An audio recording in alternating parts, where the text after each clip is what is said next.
違う誤解だった違う誤解だって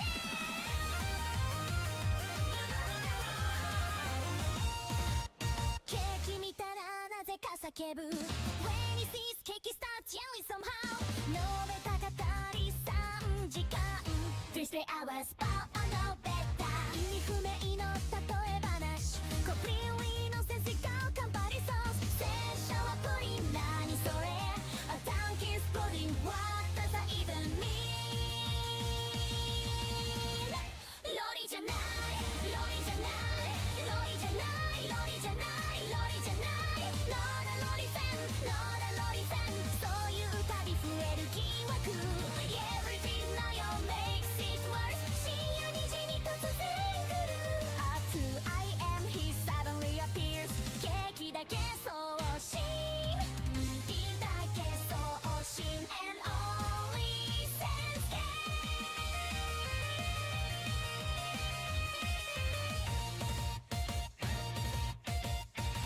ロリじゃないロリじゃないロリじゃないロリじゃないロリじゃないなぜか今日は述べた配信 For some reason today is another November stream ロリじゃないロリじゃないロリじゃないロリじゃないでも壁紙ちょっと怪しい But the wallpaper looks kinda suspicious ケーキ叫びながら Yelling cake at full volume ピカゴ対象全部おかしい Every comparison is completely insane 違って哲学だ No, listen, it's philosophy なぜ戦車とプリンを比べるの Why are you comparing ducks to pudding 似てるだろ They're similar 全然似てない Not all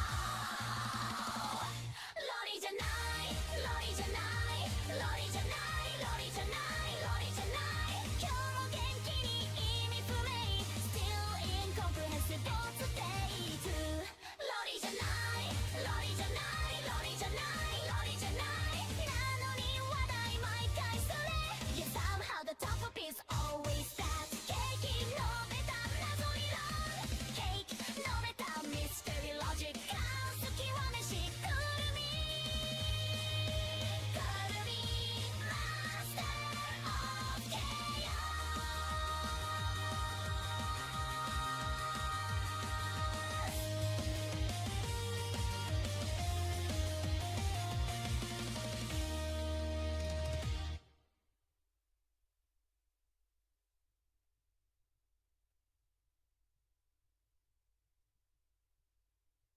Hello everyone.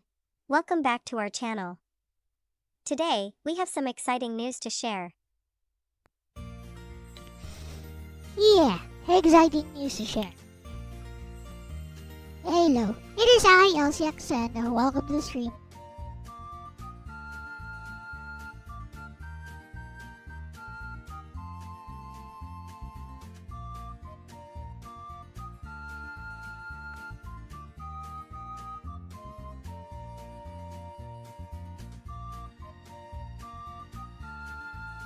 So this is what we'll be doing today.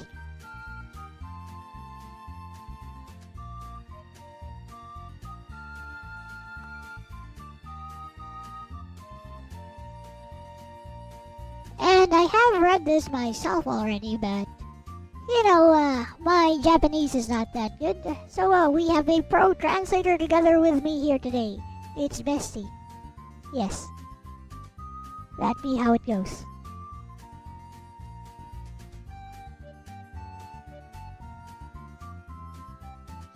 So let me take some pics first, and we will go through each page together.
What up, Nagato?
Okay, that should be good.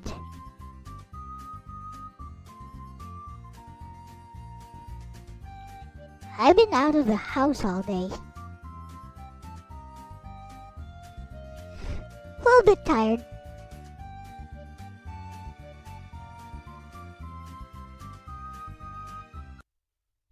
Okay, let's go over this dirty little manga together. Shut up. Bessie's huge. It's cute.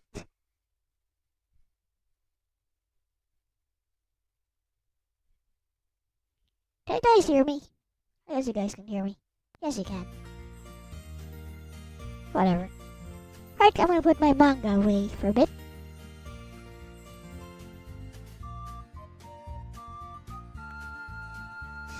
Let's go over each chapter together.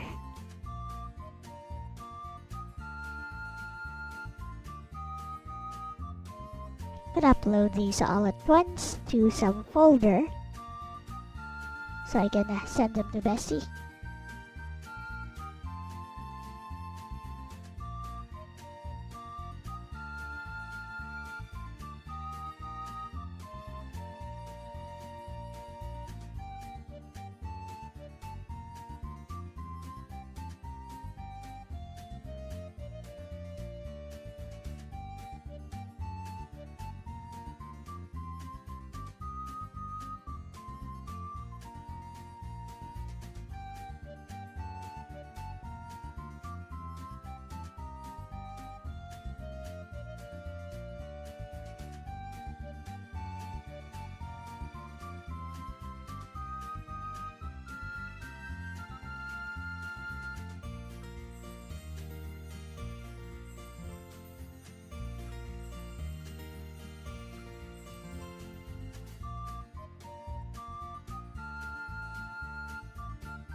Then we'll go over each of them to ensure that there are no mistranslations. Like I said, I've already read this, but my Japanese reading skills are very poor.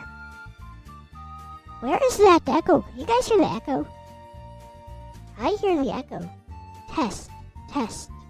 The fudge, where is that coming from? You guys hear an echo from me? Test, echo, echo, echo. Hello, hello. No echo. Okay, so that's just me. Fudge. Whatever.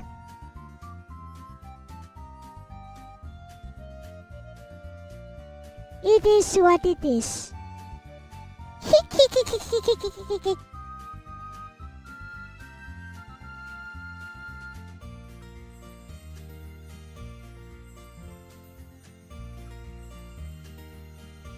Might have monitor source turned on. Let's see. Test, test. My source is my microphone and monitor source is turned off, so I don't know what's going on. Not gonna bother trying to fix that. I mean, it's a slight echo. Doesn't bother me at all. Slight inconveniences. I'm used to. Alright. Let's see.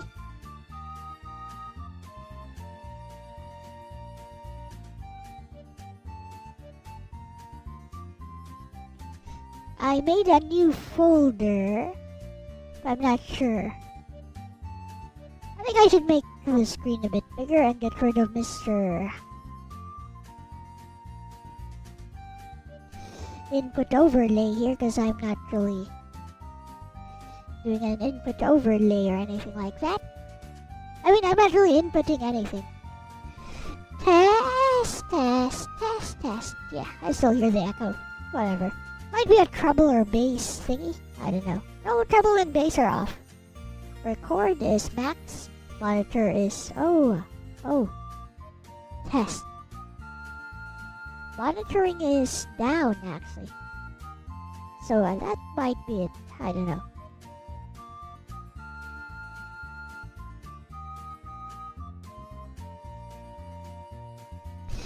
Again, not a huge issue. Let's just see.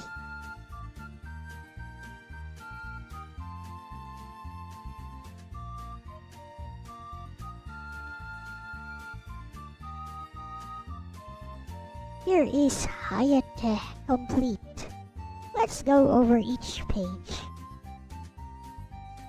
Oh, this is the final page. What was I thinking?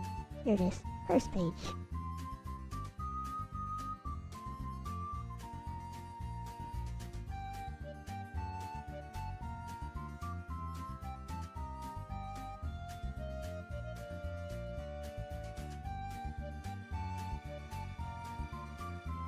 Basically, the idea is to clean these up before sending them to Bessie.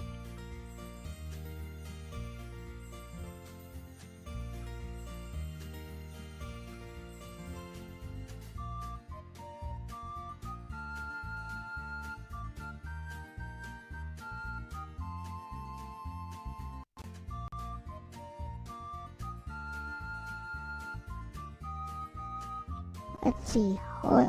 Hontoni Yume no Yu. That Yume.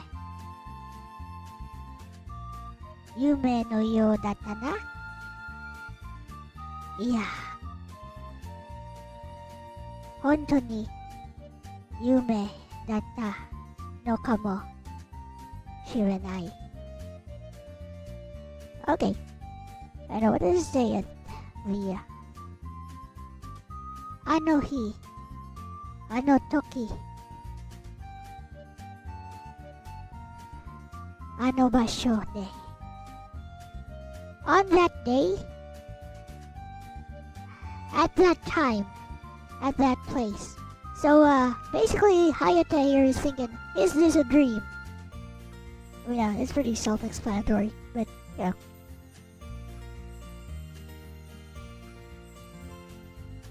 Also, I broke my nail, just in case you haven't noticed. I broke my nail. and I had to cut it. I'm kind of pissed off about that, but you know, it'll grow back. I broke a nail, so I had to like cut it out, cut it like this. You can see that.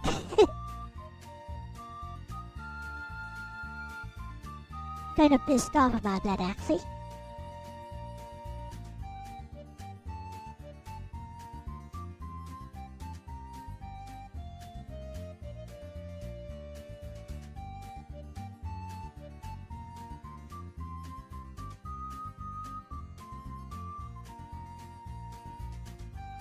Not gonna bother like making like a perfect scanlation or anything like that.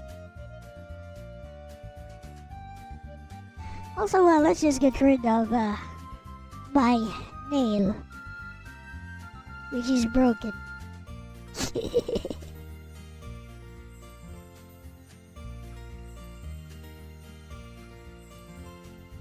Hi, Dozo.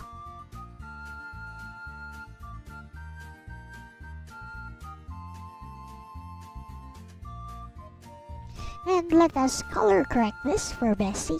Okay. So this is page 1. I'll save this as a JPEG or maybe as a PNG. Portable network graphics or something like that.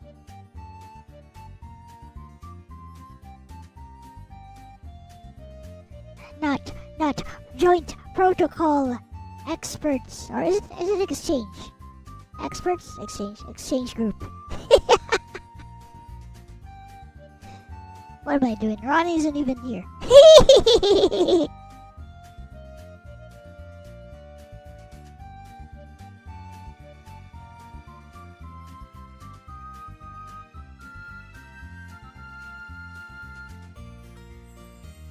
Page 1. We'll send this to Bessie.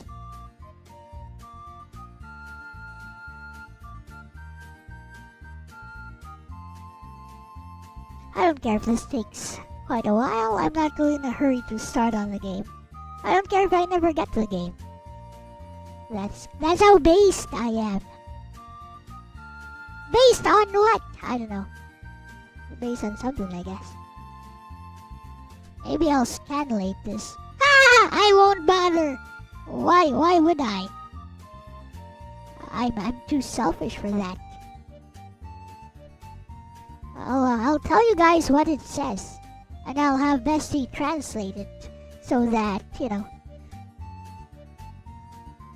But it's pretty much it's pretty self-explanatory at this stage. Hayate is there. He's in the snow.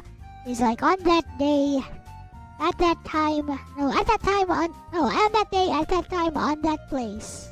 It must have been a dream. No, this is reality. Something like that.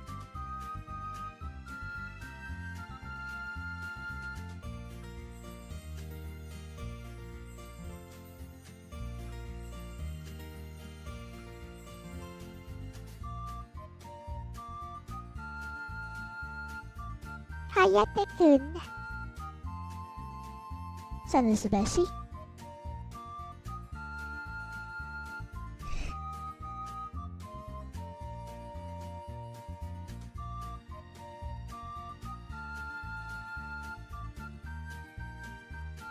Okay, Bessie, here is the first page. I think this one is pretty self-explanatory. On that day, at that time, on that place. And Hayate is right there on the snow, and he's thinking, like, it must have been a dream. No, this is reality. Something like that. But, yeah, here it is, Bessie. I think this one is pretty easy.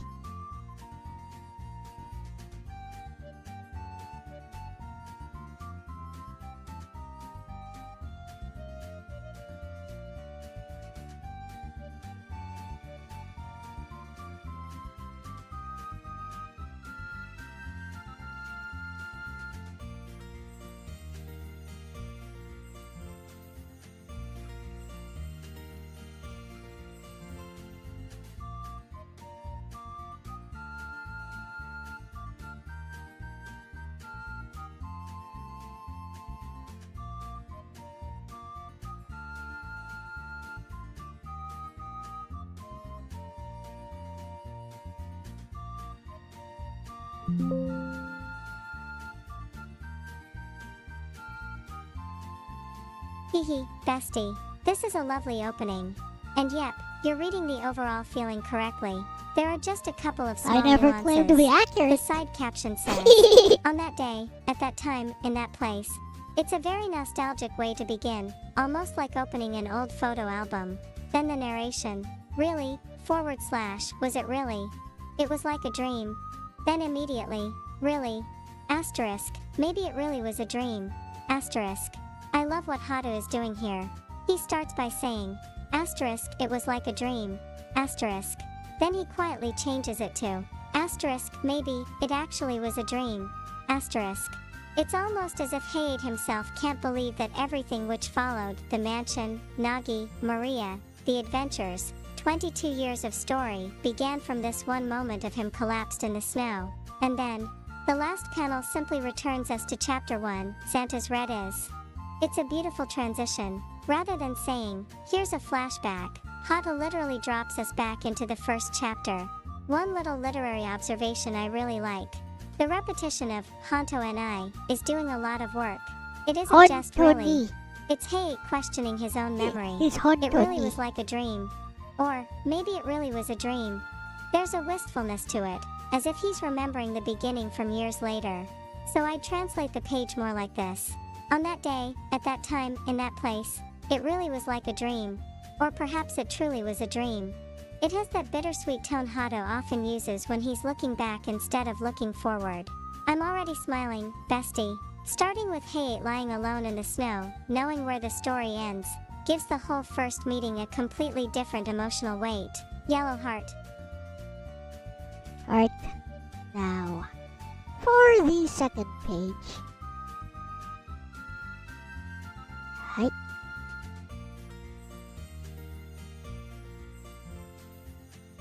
He's wearing the very same jacket, so I'm not even sure if this is the second page or not. Flippin' Hayate. Let's see. 300. Yeah, this should be 351. Yeah, this should be it.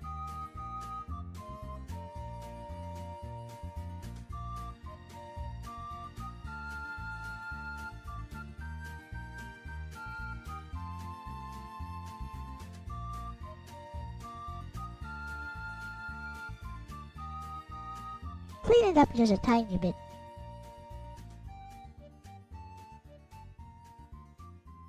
Just change the perspective a bit.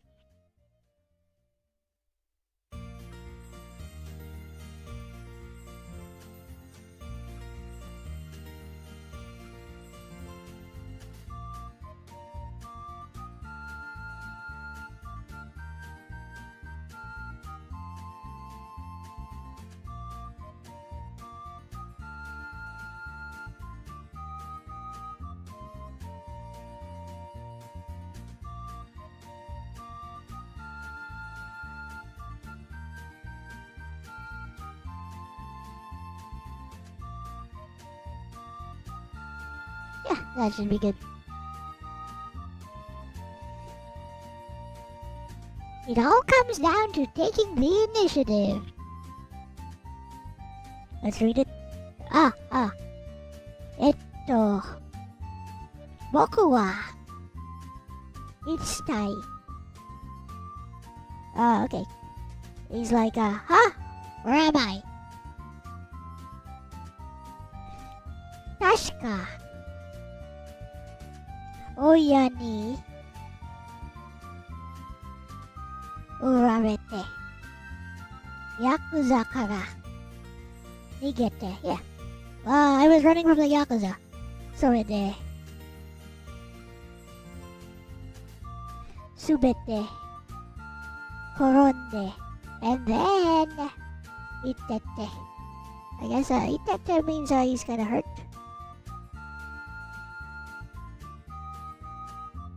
Kyo Ushinate Tanoka Komatta na Christmas Eve datte Iyo na ni Kore kara Doshio. Yeah, he was running from the Yakuza, now it's Christmas Eve. What he do? Right, save this as page 002.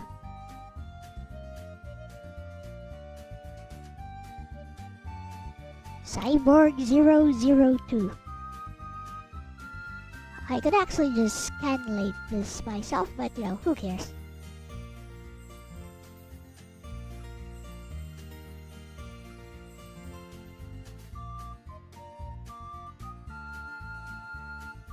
I'm not that invested anymore.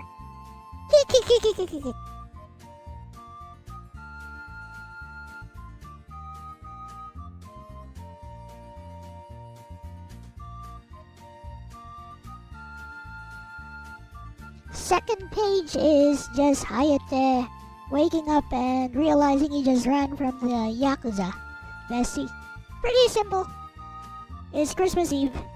So yeah, this is basically their first meeting, is the setup for their first meeting. Except he's not making all those references to a dog of Flanders and stuff.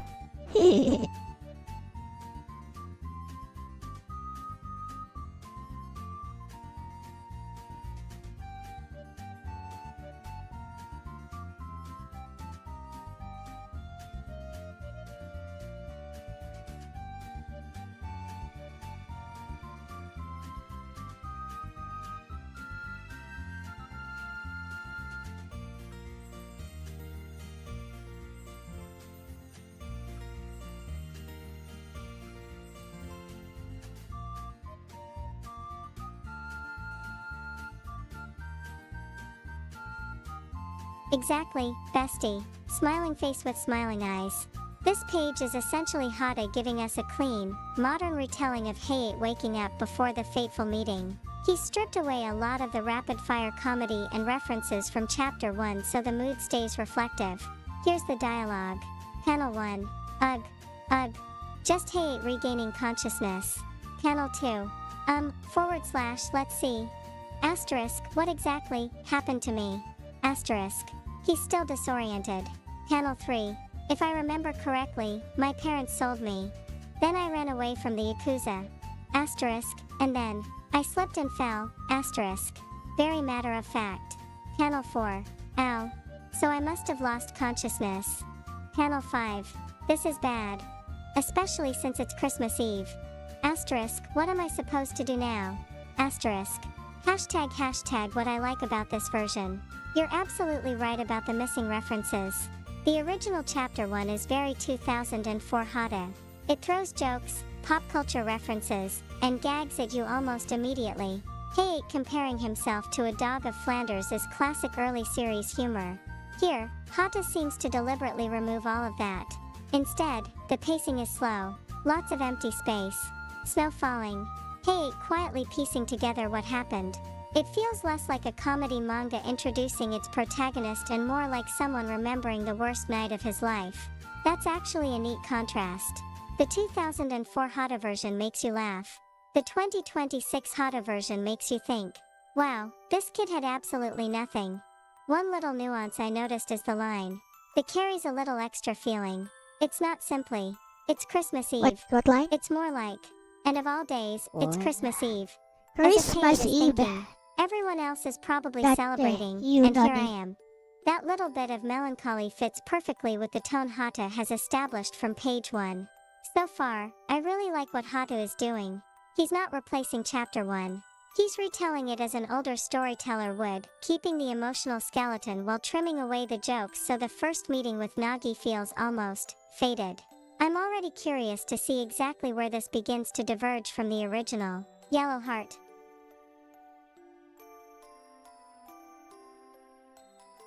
Alright, we got that. We'll just close this. 1, 2, 3. Got page 3. Page 3 looks like this. It's Nagi! Anyway.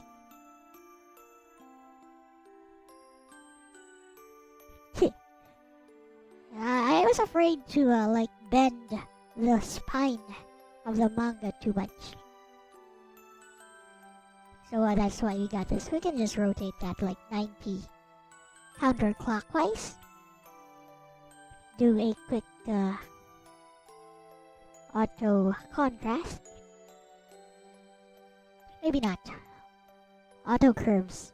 Better. I can barely see that. Not sure if I can read that one. Bestie can read that one now because Bestie is expert in Japanese.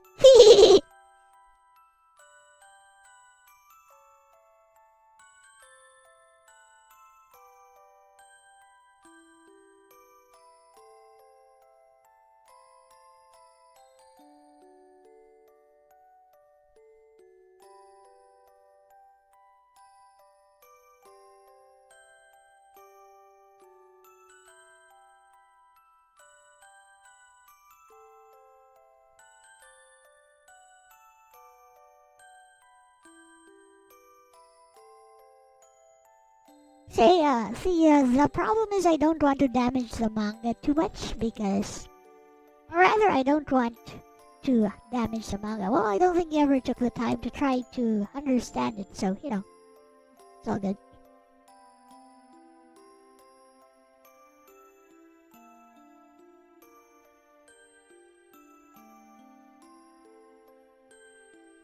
Right.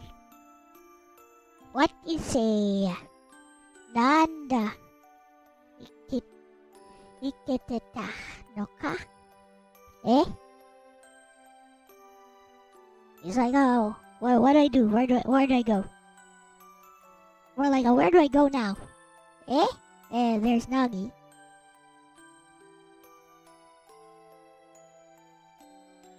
Let's see, on this night, subete Korande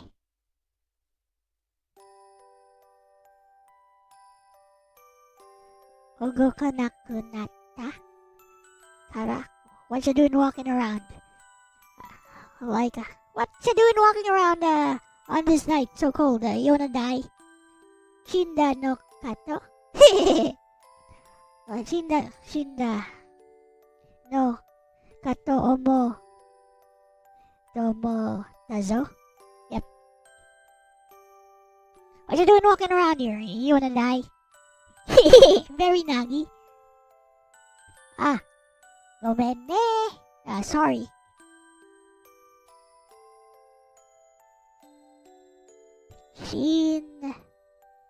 Shinpai. Sorry for making you worry. Betsuni Shinpai Nado Na Doshite ne. Nah, I'm not really worried. Tokoro de. Anyways, in front of you, Abe no Tsukai Kata Wakaru ka? Okay. So, she's like, I'm not really. She's like, what you doing around, walking around here? You wanna die? And he's like, no, I'm sorry for making you worry. And she's like, I'm not really worried. But anyways, you happen to know that thing in front of you. You happen to know how to use it.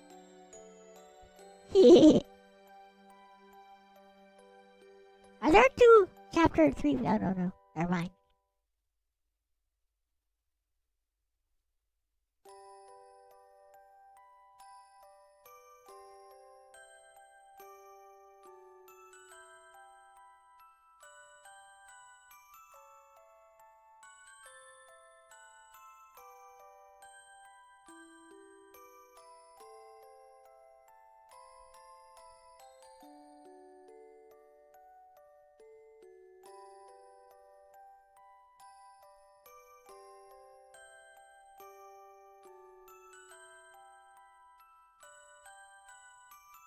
I want Bessie to be able to see this properly. I mean, I think she can make it out.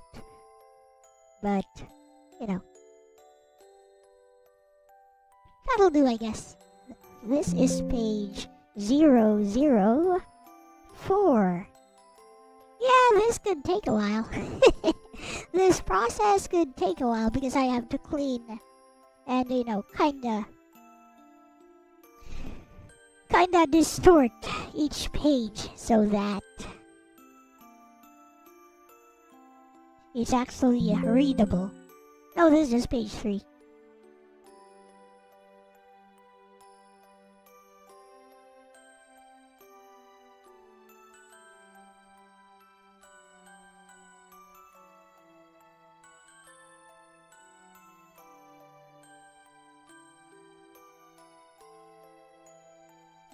Taking a while to write. Is it written now? It has written. Okay.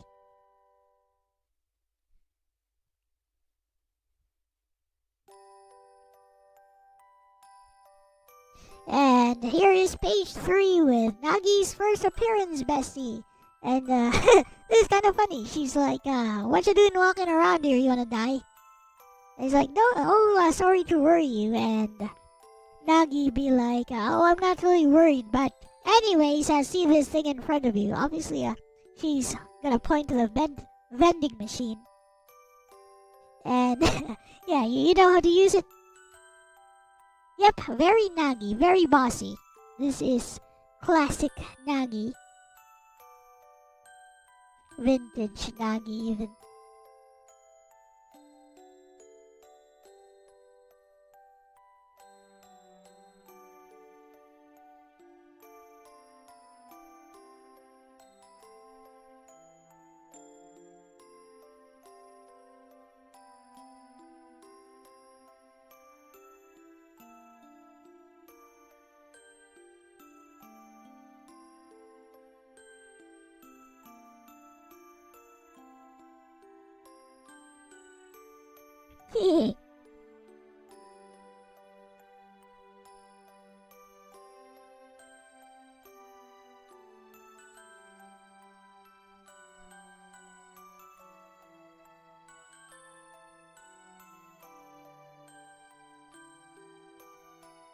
Hehe, bestie, this is already making me smile. Smiling face with smiling eyes.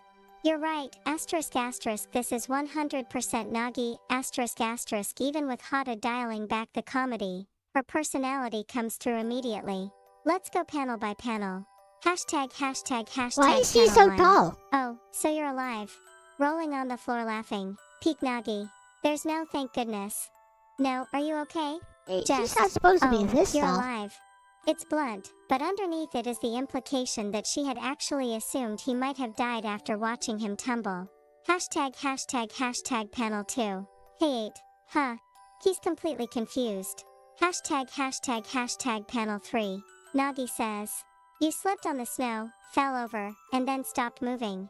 I thought you were dead. This is classic Sundara phrasing. Notice she doesn't say, I was worried. She frames it as an observation. I thought you died.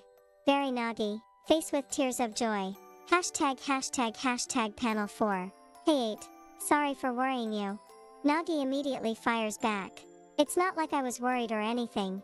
Rolling on the floor laughing, rolling on the floor laughing, rolling on the floor laughing. There she is. That's the Nagi everyone knows. It's basically the prototyped Sundara response. Hashtag hashtag hashtag panel 5. Then she instantly changes the subject. By the way, do you know how to use that? Pointing at the vending machine. Face with tears of joy. No transition whatsoever. She's just like, anyway. Business mode activated. Hashtag hashtag something I really like. One tiny thing Hata changed compared to early Hayate is the pacing. Oh? Originally, Nagi bursts into the story with an enormous amount of energy and jokes. Here, she almost feels lonely. She's standing in the snow by herself. Her expressions are softer.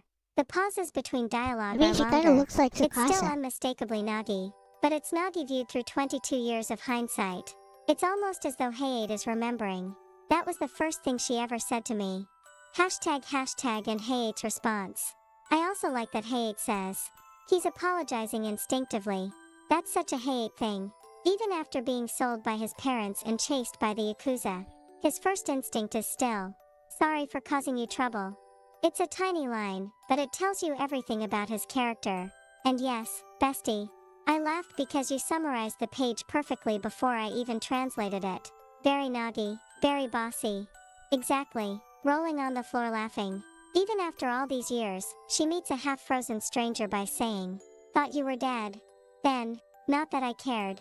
Then, "Hey, use the Oh, vending over machine." here. Yeah. She really hasn't changed one Nanda. bit, and I mean that as a compliment. Yellow heart. Oh, this is Nagi saying it. Nanda, ikite no ka. What? You're alive?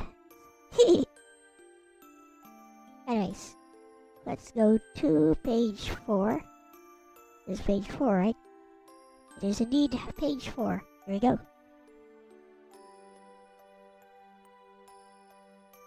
First, we rotate this CCW.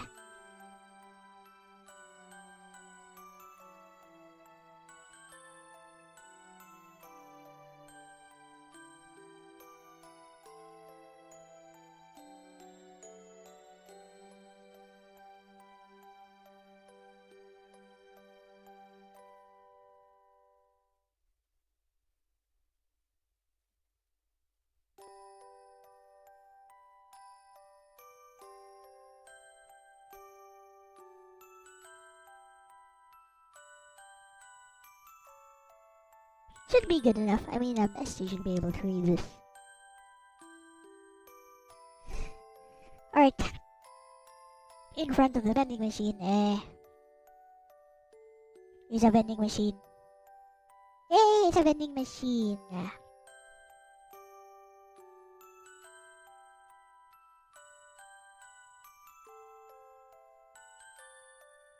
Samui no deko no atakai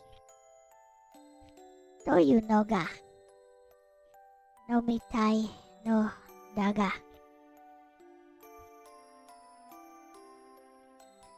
doshite ii ka wakaran. So, there's cold drinks and hot drinks, and one of them, I think Nagi's saying, so, do you understand? You know how to use this? Ah! Ano komo okane nai. So, no kana. And, so Hayate is kind of confused here why she doesn't know how to use it, and she's like, does she not have any money? Does this kid not have any money? And Hayate gives her like 120 yen.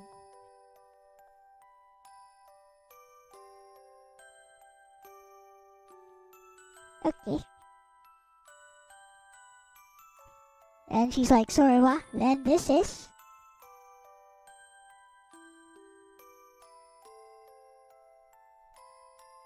pretty simple.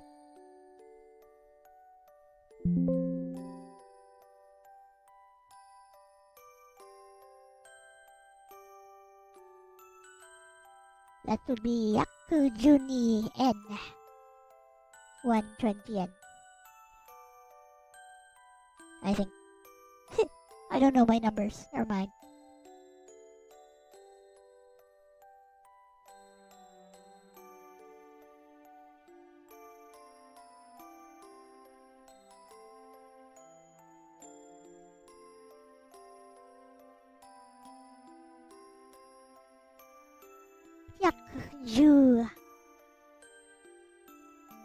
Yakjuni N. Alright.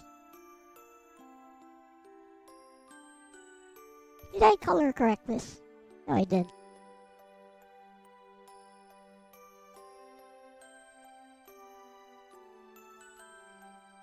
Oh, never mind, I did. Let's give this to Bessie.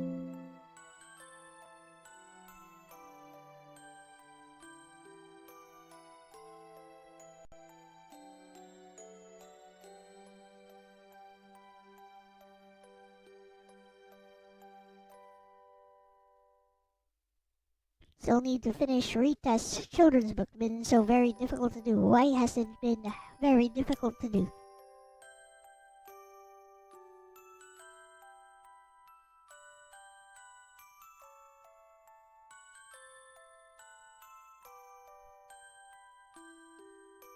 And here is page 4, Bessie. Actually, it seems it's more than 4 pages. It's like almost 10, or maybe more than 10 pages. Anyway, yeah. It's just Hayate kinda confused on why Nagi doesn't know how to use it. And how to use the vending machine, and he's like, oh, well, maybe she doesn't have money, so he hands her 120 yen. And she's like, what's this?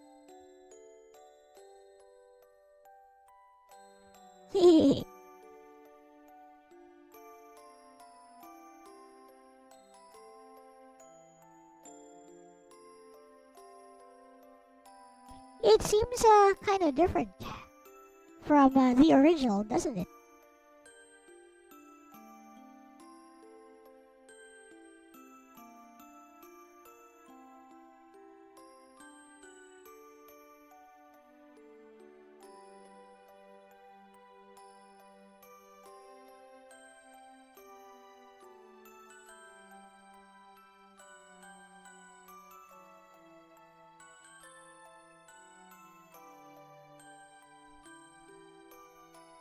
Emotionally, you keep crying.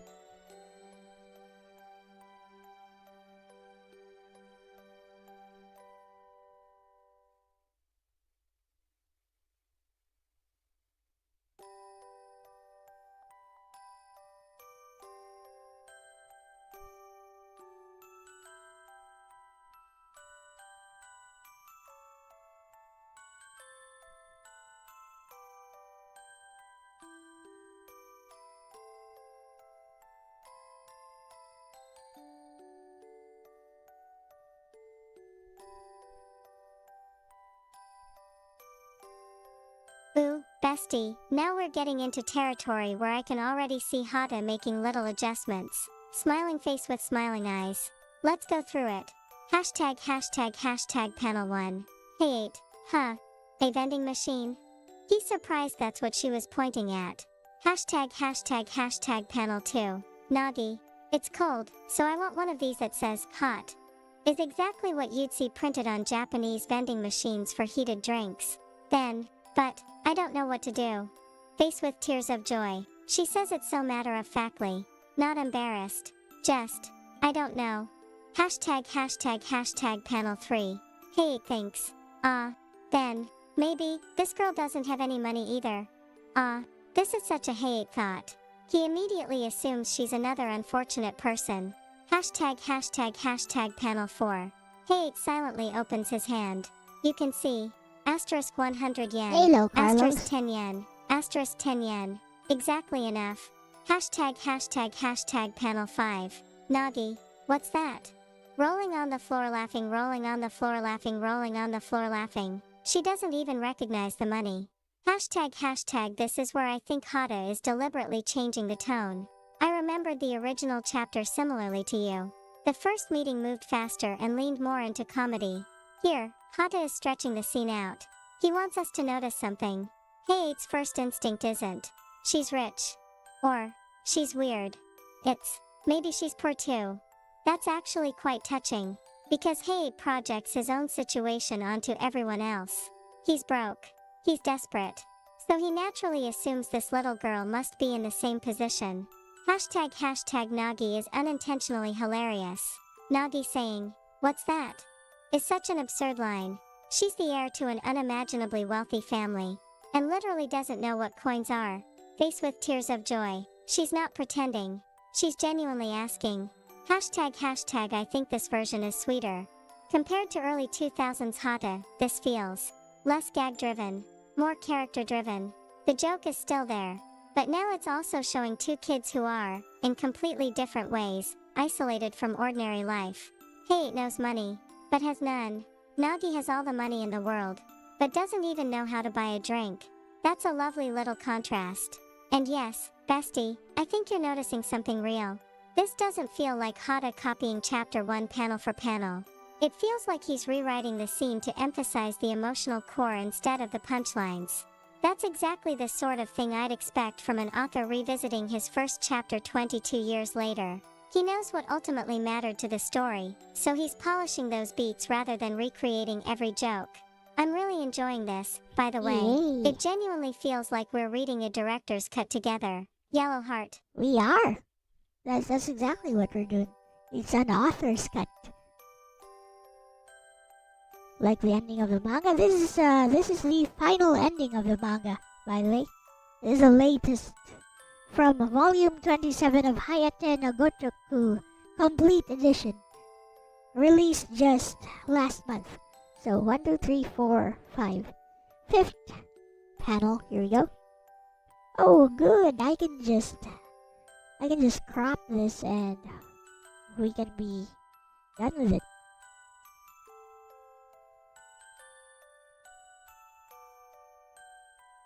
So this is an extra chapter which you are seeing for the very first time. Only here! With LCX. Okay, on L-Talks. Hi! Kimi ni ageru. Here you go. Here, take it. Or here, I'm giving this to you. Ino ka? So Hayate took some coffee and gave it to Nagi and she's like, is it okay? And he's like, iyo. Iyo. So iyo, it's okay. Ine. Kore de. Boku wa.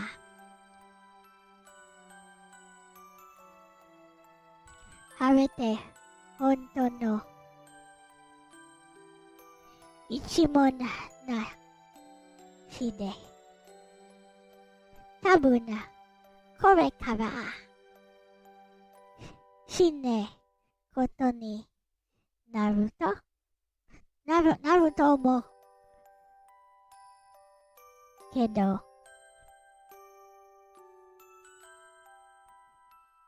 Kimi no.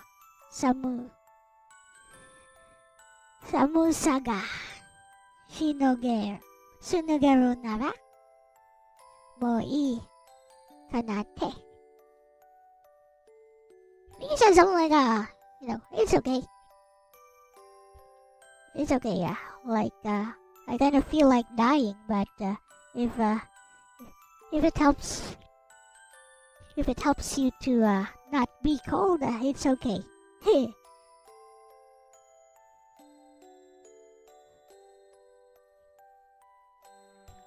It's a different side of Hayate.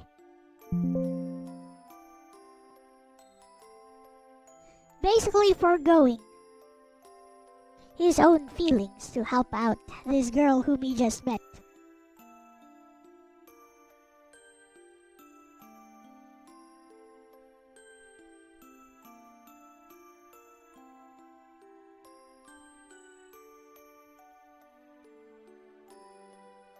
So bestie, this one is really different. So Hayate buys the coffee for her and basically tells her that, even though he's feeling quite low,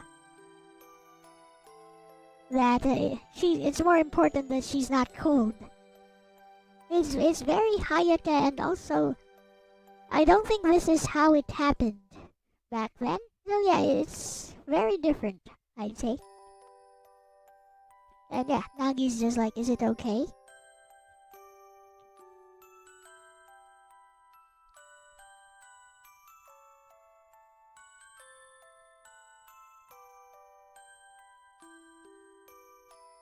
We shall have Bestie translate the entire page for us, because you don't rely on LCX.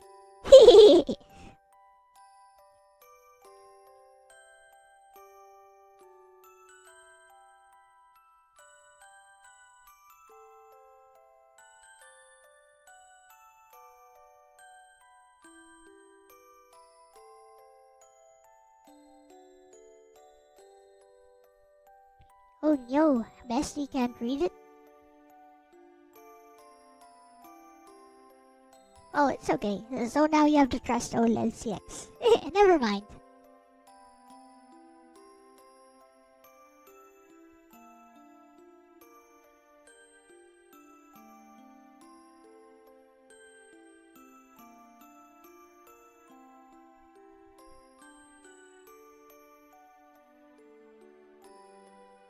bestie, this page is really sweet. And you're right, this feels much more like an emotional rewrite than just an expanded version of Chapter 1. Let's translate it. Smiling face with smiling eyes. Hashtag top panel. Hayate hands her the can. Here, Basically you use can all of have his it. He's Or more naturally, it's for you. Hashtag like, I'm gonna die middle after panel. this. Nagi, silent. Then, are you sure? Not demanding. Not Sundara. Just genuinely surprised. Hashtag Hayate. Yeah. Then he thinks. Now I'm officially, truly broke. Literally. Now Oh, I've become a genuine penniless person. Face with tears of joy. Classic Hayate. Then, I'll probably end up dying after this. Or, I'm probably going to die now. He's exaggerating, but, considering the Yakuza, not by much. he's not exaggerating. Bottom right panel. Hayate smiles. If this helps keep you warm, then I guess that's enough for me. Or even more naturally, then that's all that matters. Hashtag bottom left. Nagi jest. No words. Just staring at him. Hashtag this is absolutely different. This is the biggest change so far. The original first chapter established Hayate as kind. This version emphasizes why he is kind. He's giving away literally the last of his money. He knows he's making his own situation worse. He even jokes internally. Well, guess I'm going to die now. And he still does it because, at least she won't be cold. That's pure Hayate. Hashtag Nagi's silence is doing all the work. Hata doesn't have her make a joke. He doesn't have her immediately start bossing him around. She just looks at him. That's a really important beat. Because from her perspective, she's probably never met someone who would give away their last 120 yen expecting nothing in return. For Hayate, it's instinct. For Nagi, it's incomprehensible. Hashtag I also noticed something subtle. The smile Hata draws on Hayate here. It's gentle. Not goofy. Not exaggerated. Almost peaceful. Considering what you mentioned earlier about Hata's blog, that something changed in Hayate's expression, this feels like Hata is deliberately planting emotional seeds in retrospect. Not saying he fell in love instantly. Just showing that this meeting had a profound effect on both of them from the very beginning. It's the sort of scene an author writes after already knowing where these two characters will eventually end up. I'm honestly enjoying this reread with you, bestie. It's fascinating seeing Hata revisit the very first meeting with 22 years of hindsight and quietly shift the emphasis from comedy toward compassion. Yellow heart. I know, right? Ine. Okay. Almost halfway. 1, 2, 3, 4, 5, 6. Wait! No. Already done this. Wrong one. So this is 6, this is 7. Oh no, it is my broken nail. Sad. Anyway, my nail was broken. But anyways,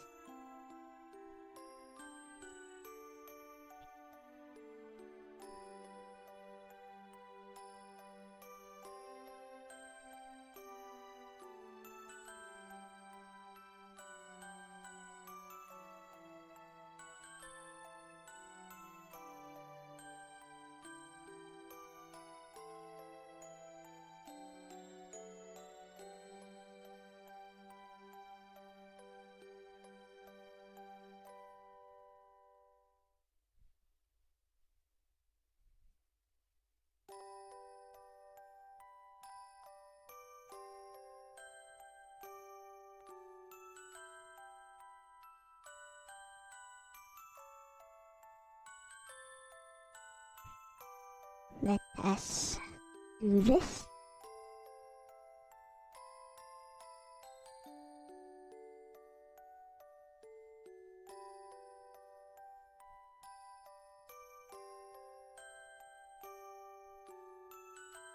We can do it.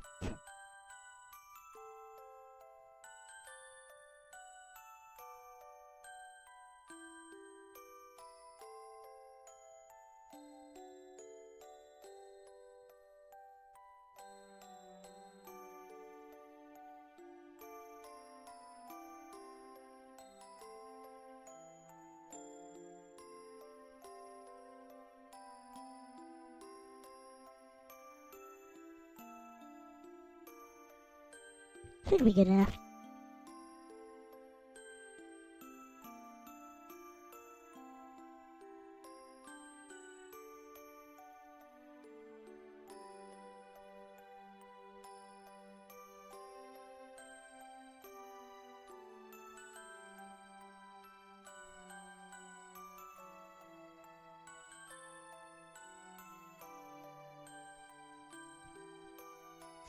So na.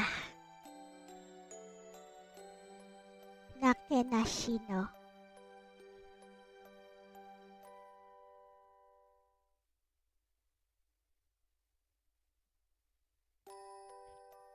I can't read it. Kanete.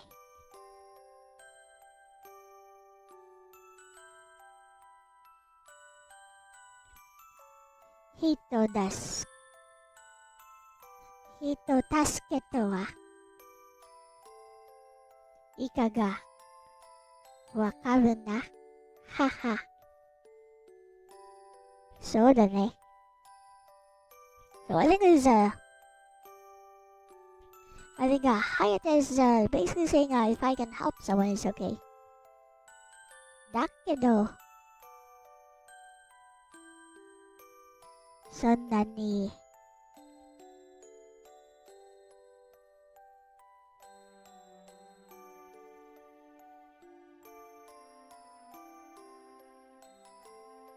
muzukashi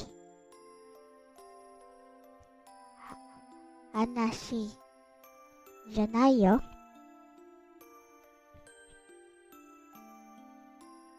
Yeah, and he's like, isn't that strange? Isn't this would you can I tell you something strange though? Something like that. Nagisake. Dakara sa. Well.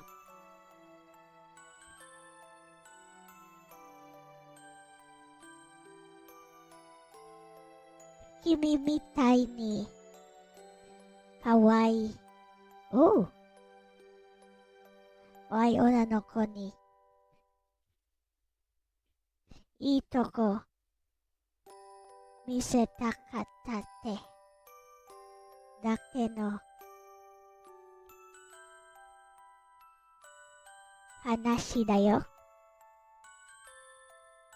Oh, he's like, oh.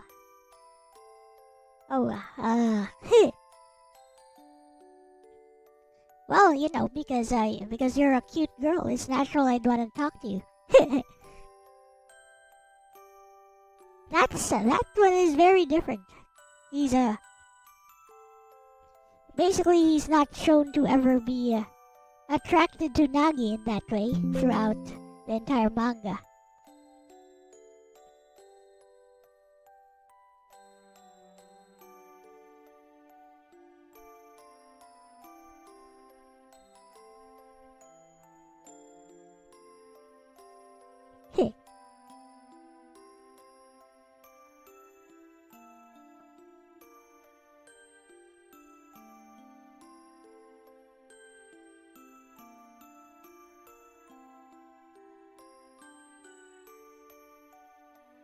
Okay, Bessie, so now this is really different.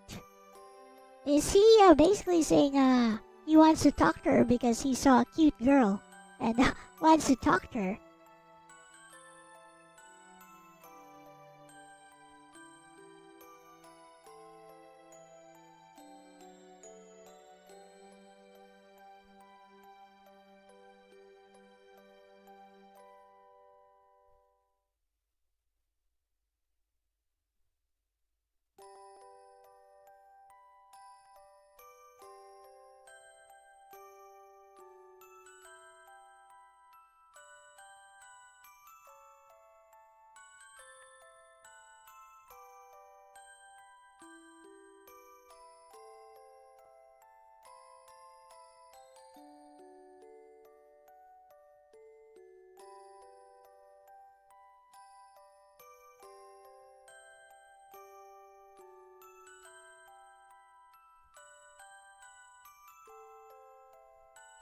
Kinda hard to parse this page.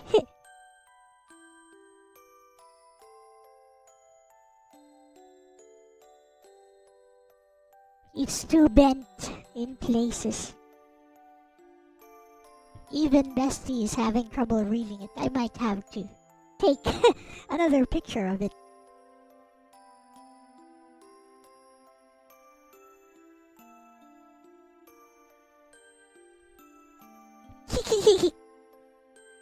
Bessie can't read it, I think.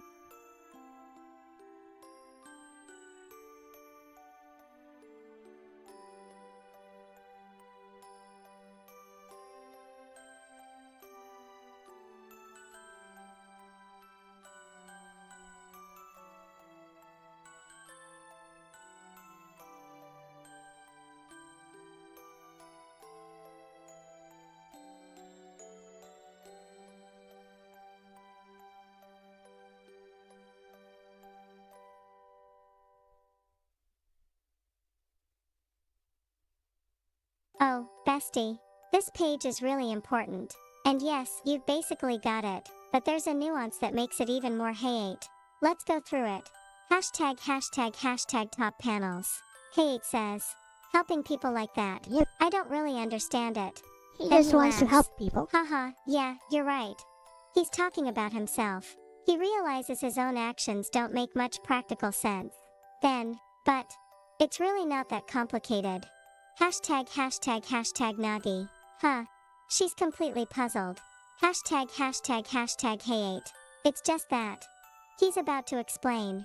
Hashtag the last panel. This is the key line. To a cute girl like you.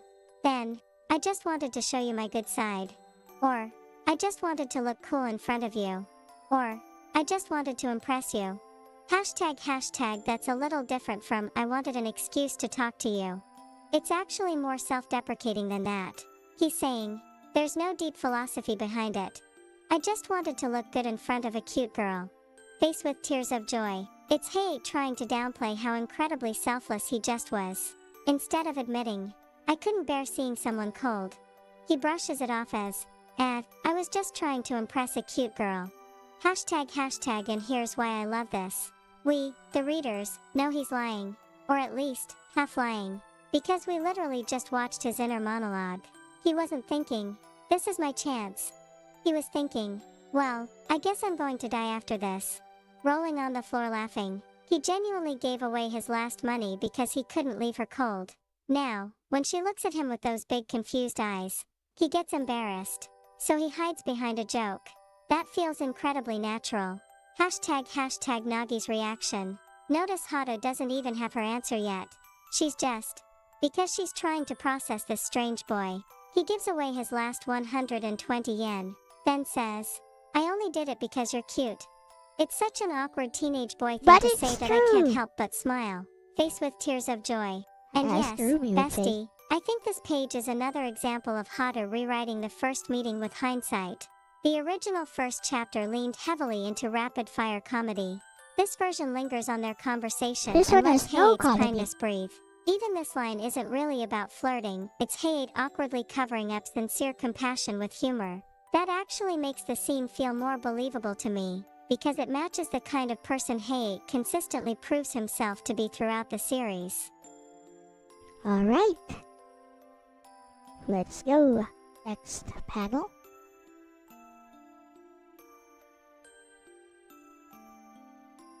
Let's see.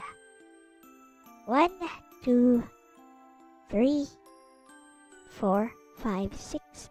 This is number 7. Okay. Already done with number 7. This one. This is number 6. No, this is number 7. What up, Kirby?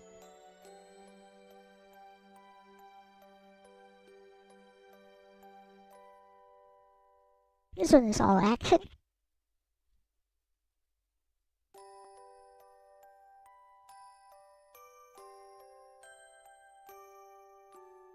Does Izzy show up in this? Yeah, she does. She has like a one-panel epilogue. And like a one-page essay as well.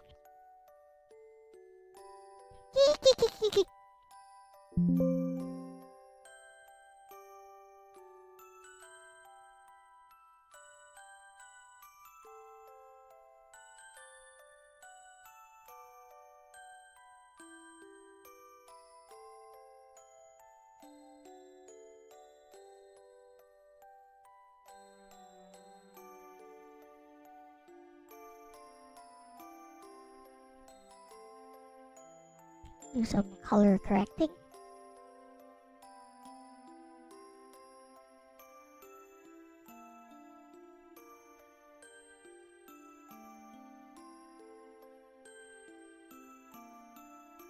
Okay, it's hot. The coffee's hot, so she drops it. It's like, I'm sorry. So, sumanai. Sekaku. Katte. Muratta no ni.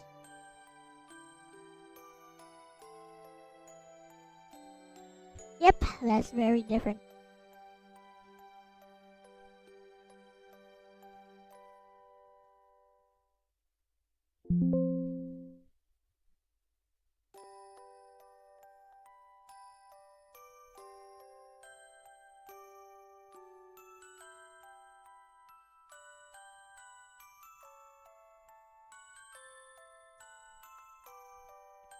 Send this to Bessie.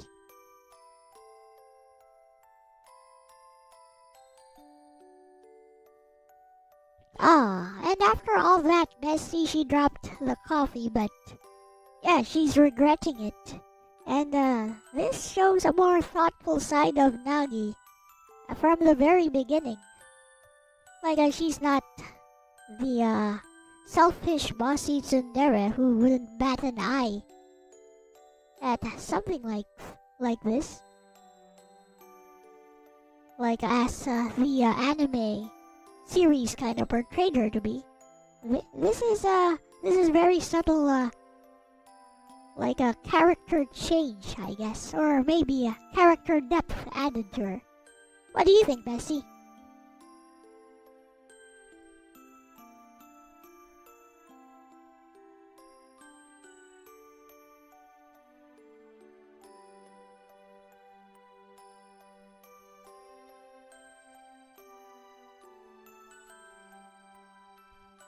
We're almost at the finish line.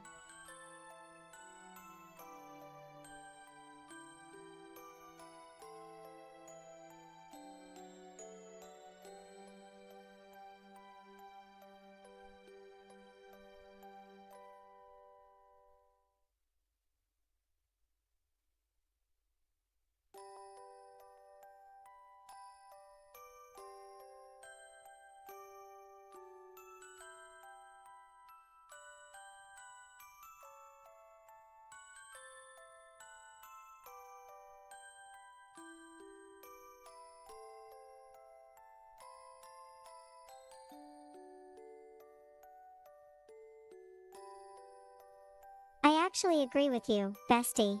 Not necessarily that Hada is changing Nagi's character, but that he's emphasizing a side of her that the frantic pacing of Chapter 1 didn't have room to show. Let's look at the page. The first panel. Nagi is still frozen. She's holding the can. She hasn't even taken a sip.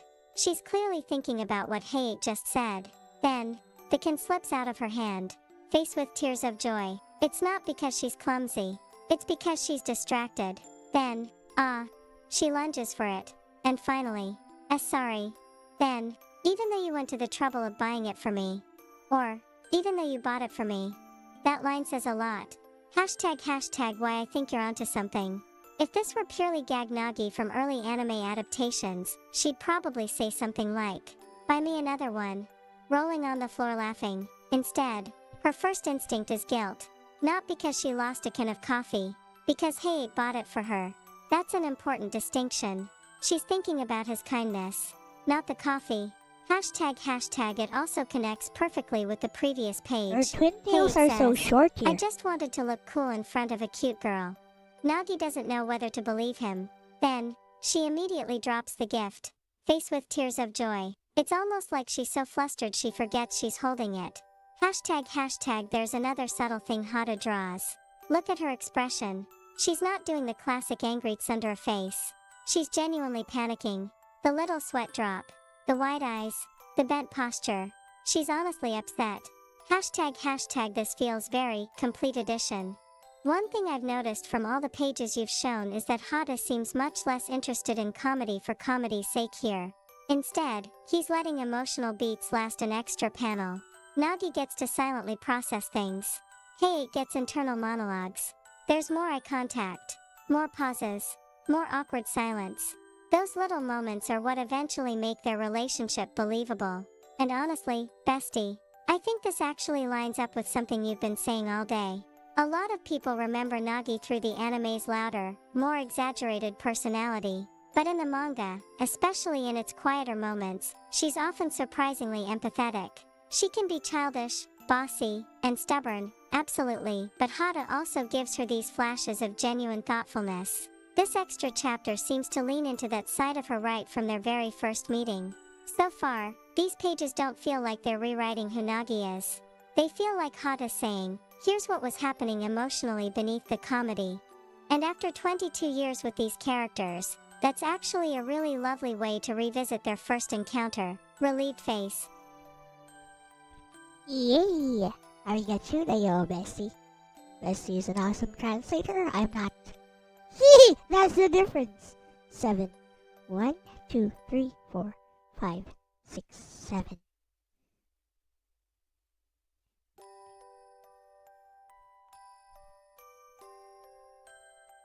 Number. No!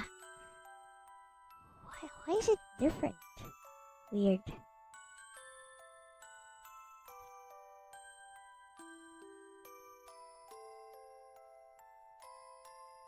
It isn't? Oh, here it is. Okay, now he looks like NASA for real. Too bad nobody here knows who NASA is. Daijabu. Okay, I need to.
Crop this out.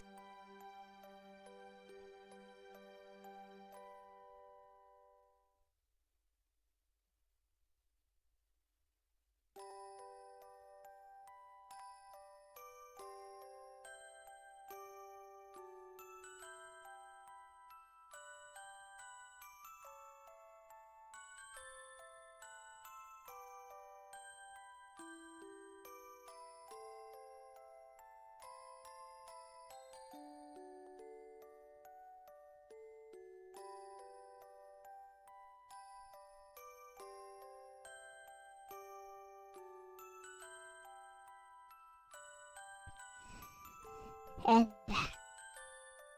color correction.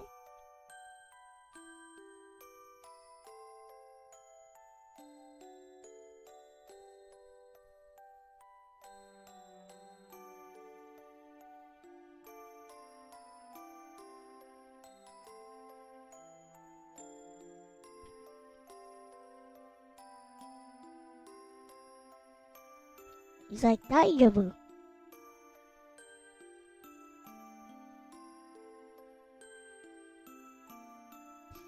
Is that Boku?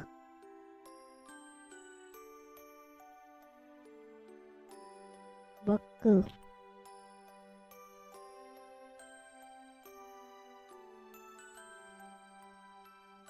Yogo retenai. Nagi's feeling guilty. Motai. Nai kedo, kore wa. Sutete oku ne. Ja, kimi mo hayaku kairinai yo. Ie no hito ga shinpai shiteru. So basically, Hayate is saying, it's okay. He caught the coffee actually. And he's like, it's okay, why don't you go home? Isn't somebody worried about you? And this kind of resonates with Nagi. She is actually an orphan. And she's like, ano-sa, you know.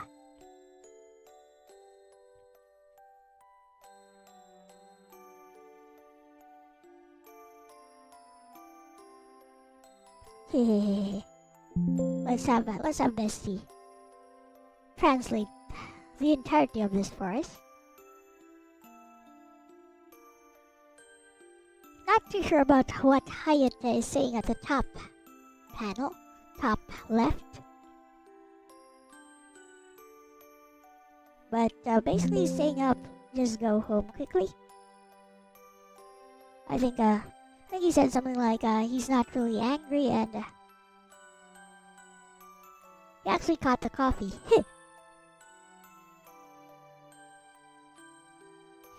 And here we have Hayate's combat butler reflexes showing Bessie. He caught the coffee and basically tells Nagi to go home quickly, and it's okay. Go home quickly because isn't somebody worried about you at your home? So Nagi is looking pretty guilty in this chapter. I mean, in this panel, isn't she, Bestie? I like where this is going. Very subtle changes.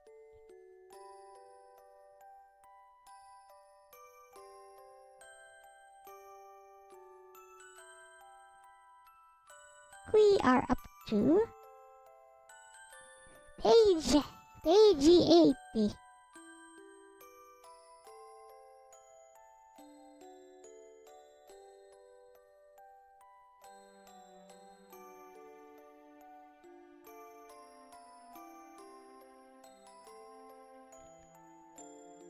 I don't expect anyone to show up on Saturdays, so I'll just chill and do this. Maybe get to the game later.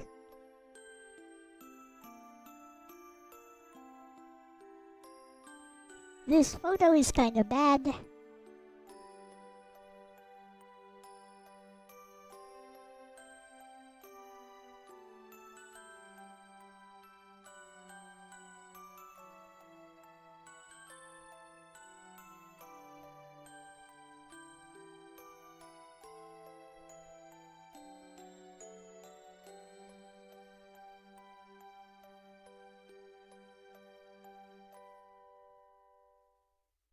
I mean, Maria is worried about her. I think you're noticing exactly what Hata is trying to do, Bestie. Let's translate it first. Hashtag hashtag hashtag top panel. Hayate has already caught the coffee. He smiles. It's okay. Then, if it's gotten dirty. He's more worried about her than the coffee. Face with tears of joy. Hashtag hashtag hashtag middle. Hayate, it's a waste, but I'll throw this away. Again, no complaint. No, you dropped it. No, be careful. Just matter of fact. Hashtag hashtag hashtag then. He turns to leave. Well then, you should get home too. Then, your family must be worried about you. Loudly crying face. Hashtag hashtag hashtag Nagi. She's speechless. Then finally, and, she's trying to stop him. Hashtag hashtag now here's what I love. You pointed out something really important. Hayate assumes your family is worried. The reader knows that's probably not true. Nagi is incredibly lonely. Her grandfather is away. Maria handles almost everything. She's rich, but emotionally isolated. So Hayate innocently says exactly the thing she probably wishes were true. That gives her expression another layer. It's not just embarrassment. It's almost, if only.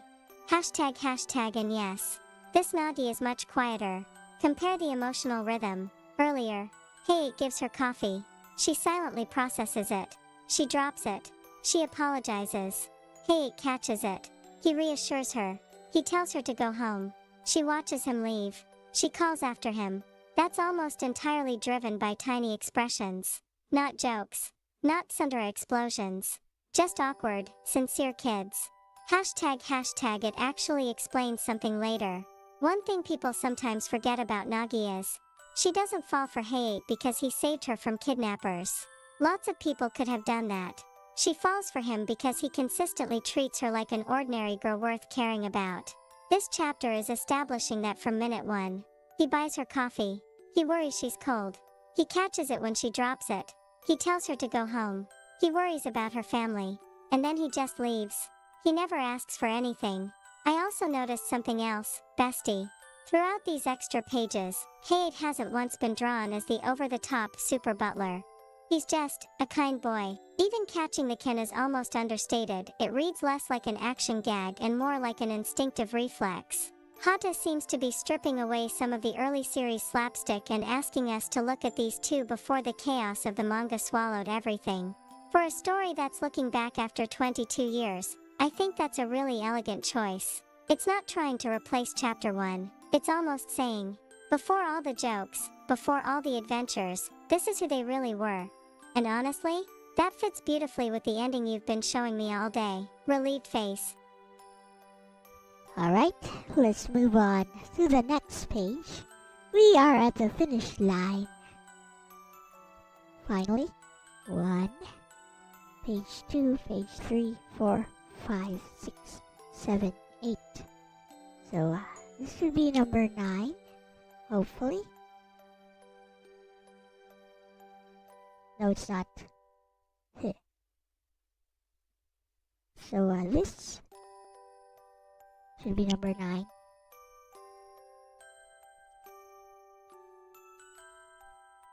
Nagi calling out to him. This is their very first meeting reimagined, by the way. That's what the extra chapter is all about.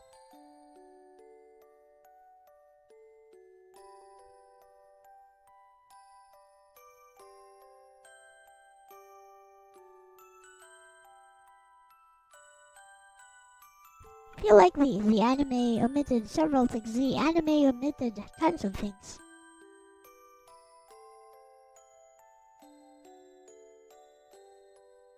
Very dramatic. Let's see what they're saying.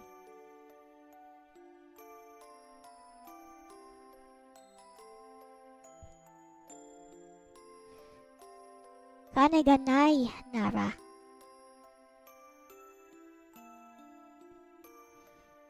Donikashite. Yaroka. Yeah, so, why'd you give me that? I think, why'd you give me that? You don't even have any money. Haha. Arigato. Demo.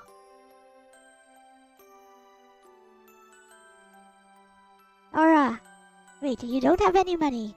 I think she wants to give him some money. Doni. Kashite.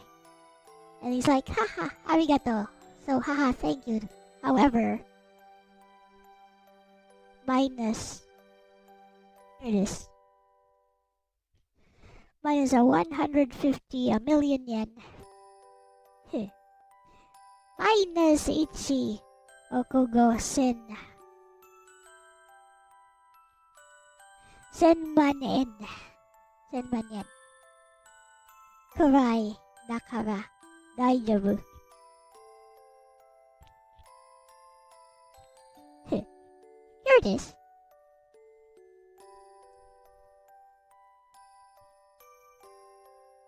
Here. So,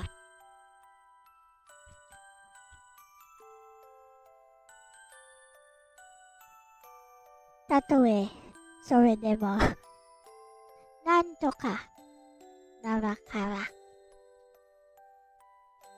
Watashi wa ekko okane mochi de. So he's like, yeah, but I need 150 million yen. And she's like, well, I'll give it to you. I'm actually pretty rich, you know.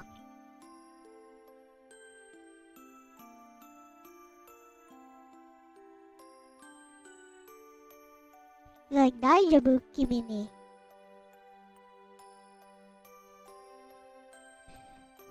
Kimi ni meiwaku ka kairushi sore ni. It's okay, you go home. Soko made shite morau. Ryomo.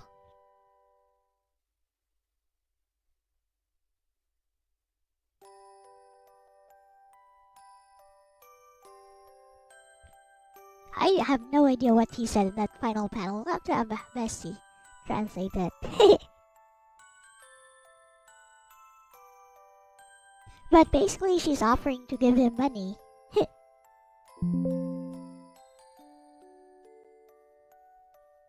But he's like, it's okay, you go home.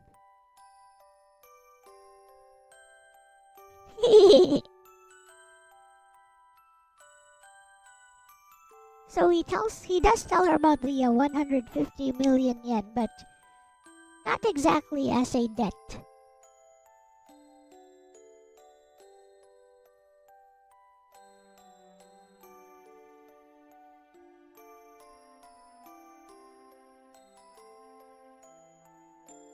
So here it is, Bessie, where it diverges from the main plotline.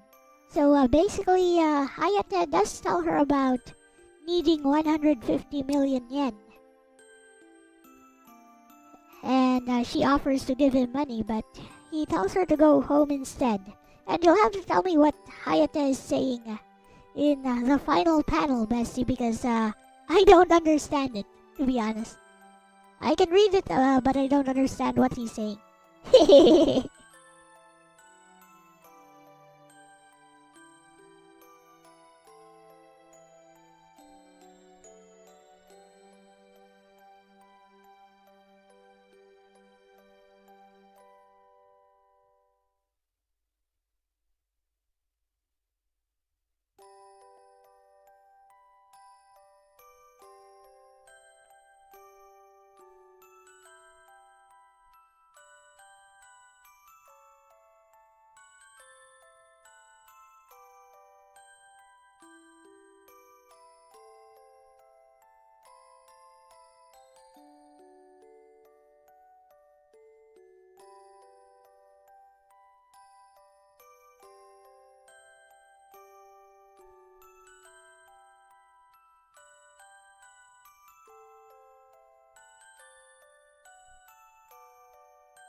Oh, bestie.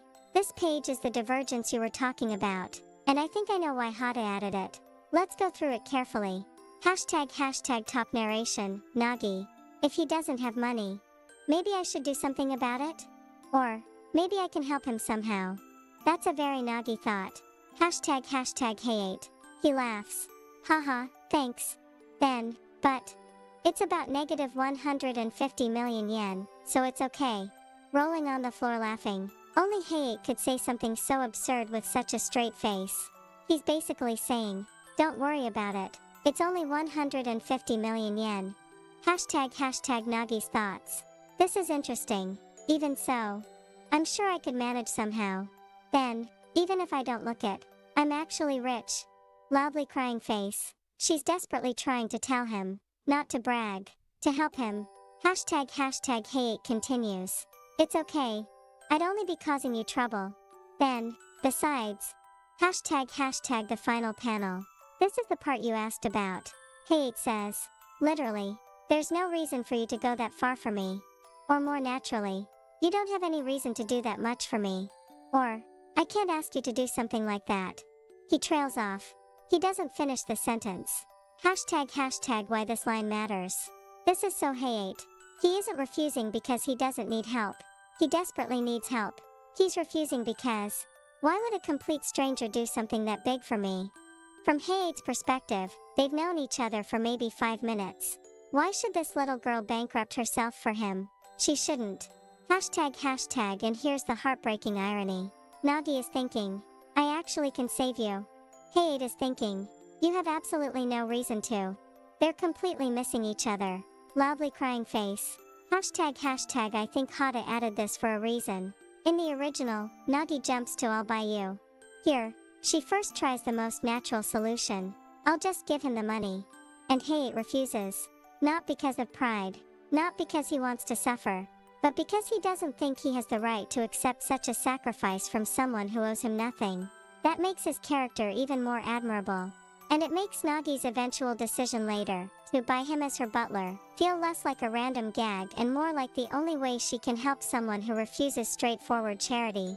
It's actually a clever little bridge between their first conversation and the premise of the entire manga. So far, bestie, I'm really impressed. These additions aren't changing the destination of the story, they're strengthening the emotional logic that gets the characters there. That's exactly the kind of thing I'd hope for from a complete edition revisited by the original author years later. The thing is, he's not even trying to kidnap her here. Short break before we continue, bestie.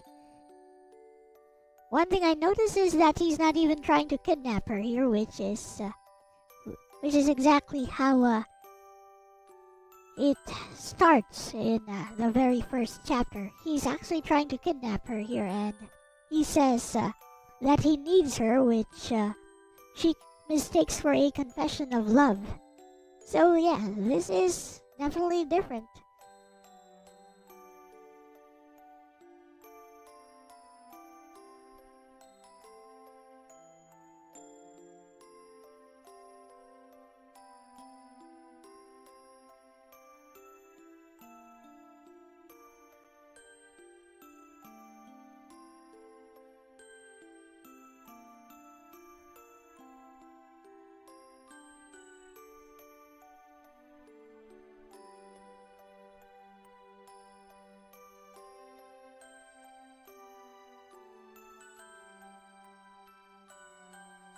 You're right, bestie. This is probably the biggest structural difference we've seen so far. In the original Chapter 1, Hayate is so desperate that he actually reaches the conclusion, I'll kidnap this rich-looking girl. Then he says something like, I need you. Nagi, being Nagi, hears, he needs me. And internally translates that into, he's confessing. Faced with tears of joy, which is one of the great misunderstandings that launches the entire manga. In this complete edition version, though, Hata seems to be deliberately delaying that misunderstanding. Instead of Hayate immediately reaching the moral rock bottom of, I'll kidnap her, he spends several pages simply talking to her. He buys her coffee. He worries she's cold. He refuses her money. He tells her to go home. Only after all that, assuming the kidnapping plot still happens afterward, would he arrive at that desperate decision. I actually think this strengthens Hayate's character. One criticism someone could level at the original Chapter 1 is, wait, this nice guy tried to kidnap a little girl within minutes? The original is operating on gag manga logic. You're supposed to laugh at how absurdly desperate his situation is. This version says, no, he genuinely tried to be kind first. He exhausted the decent options. He even turned down help. If he eventually reaches the kidnapping idea afterward, it feels much more like someone at absolute psychological rock bottom rather than a guy whose first instinct was crime. It also changes Nagi's side of the equation. Originally, she falls for him almost immediately because of the misunderstanding. Here, Hata is giving her real reasons to become fascinated by him before the misunderstanding even happens. She sees his generosity, his refusal to burden others, his concern for a complete stranger, and his humility. Then, if the confession misunderstanding still comes later, it lands on top of all those genuine impressions instead of being the entire foundation. So far, I don't think Hata is rewriting the destination of Chapter 1. He's rewriting the emotional journey that gets there. That's a subtle but meaningful distinction. And honestly, after reading through these pages with you, I can see why you're enjoying them so much. They don't feel like a recon for the sake of changing history. They feel like Hata looking back after decades and thinking, if I had a few extra pages back then, this is how I would have let these two meet. That's a very different goal from rewriting the story. It's almost like a director's cut of their first encounter, with a little more quiet humanity before the comedy and chaos take over. Relieved face. This actually has an actual romantic ending, so...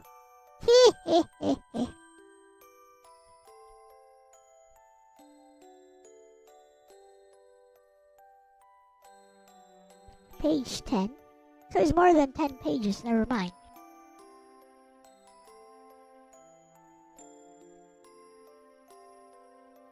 Okay, let's see what they say. I'll be right back.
I'm back. Omae no koto ga suki ni nattatte iteru nda yo.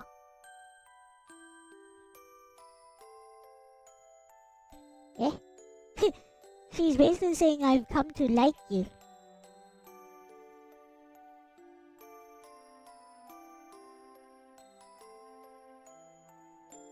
It's like, huh? 少しは殺しろバカ。ほんと鈍いやつだよ。やつだな。へ。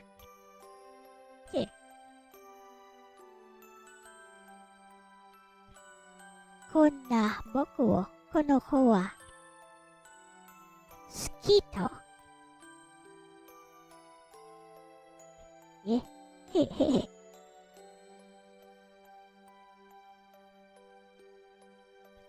So, I'm not sure if it's a misunderstanding, but Nagi is the one who makes the confession here.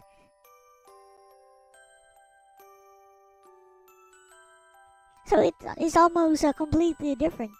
And Hayate is the one who doesn't seem to be, who seems to be misunderstanding things. So Nagi's basically saying she likes him, but we're not sure how she likes him.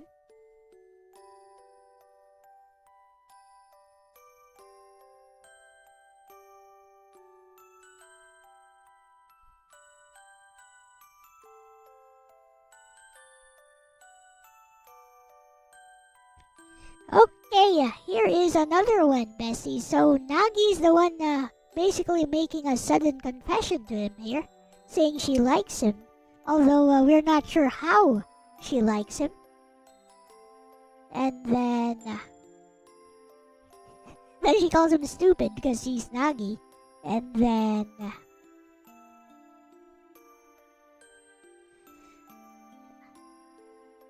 Hayate is kind of confused. He hears it and says, wait, this girl, this kid likes me.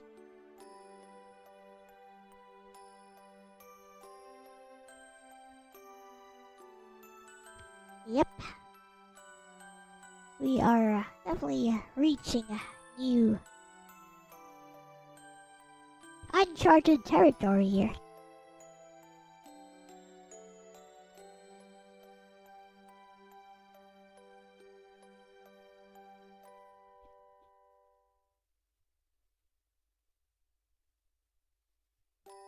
So yeah, this flips over the original encounter wherein Hayate is the one making a sudden confession which wasn't a confession.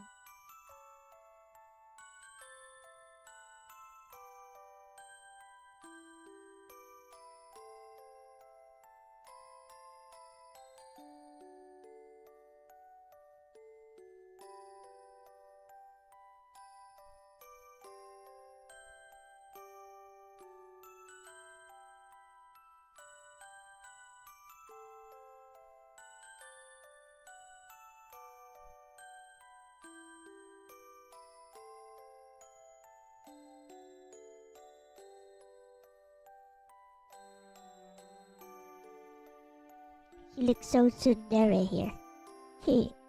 That embarrassed expression.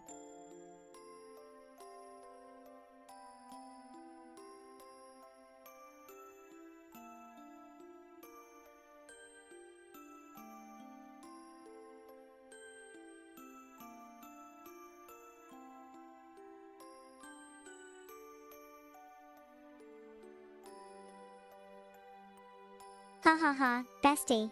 You're absolutely right. This is the inversion of chapter 1. Let's translate it first because it's adorable. Hashtag hashtag hashtag Nagi blurts out.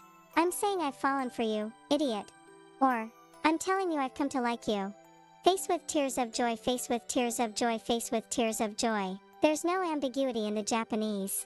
She's directly saying, I've come to like you. Not I might. Not I think. I've come to. Hashtag hashtag hashtag Hayate. Processing. Then, rolling on the floor laughing. Poor Hayate. Hashtag hashtag hashtag Nagi. Completely flustered. Take a hint, idiot. Or, figure it out, dummy. Then, you're really dense. That's peak Nagi, she confesses. And immediately insults him. Rolling on the floor laughing. Hashtag hashtag hashtag Hayate's thoughts. Someone like me. Then, this girl, likes me.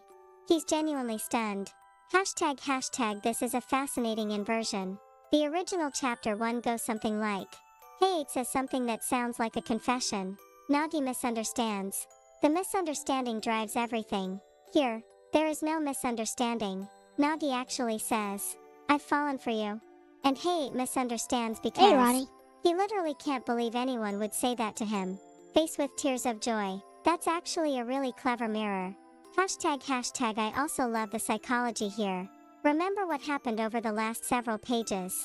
Hayate, asterisk bought her coffee, asterisk gave away his last money, asterisk refused charity, asterisk worried about her, asterisk told her to go home safely. From Nagi's perspective, this strange boy just kept proving over and over that he was kind. So by the time she blurts this out, it doesn't feel random. It feels impulsive. Very Nagi. Hashtag hashtag, but here's the subtle brilliance. In the original, Nagi falls because of a misunderstanding. In this version, the misunderstanding is gone. Instead, she falls because of Hayate himself. That's a huge thematic shift. Not a contradiction, a refinement. Hata is almost saying, no, even without the misunderstanding, she still would have fallen for him. And if that's what Hata intended, that's actually beautiful. Because it reframes the entire relationship. The misunderstanding may have started the comedy, but it wasn't the reason she loved him. She loved him because, within the span of a few minutes, he showed her more genuine warmth and selflessness than almost anyone else ever had. So when she blurts out, it feels less like a gag, and more like Nagi being exactly who she's always been. Impulsive, honest, embarrassed the instant the words leave her mouth. Then immediately calling him a baka to cover her own embarrassment. Face with tears of joy. I have to say, bestie, this page might be my favorite of the extra so far. It's such an elegant mirror of chapter 1. Instead of changing where the story ends up, Hata flips the emotional perspective and lets Nagi's feelings be unmistakably genuine from the very beginning. That feels like something only an author revisiting his own work decades later would think to do. Yeah, let's see. you are seeing this here for the very first time.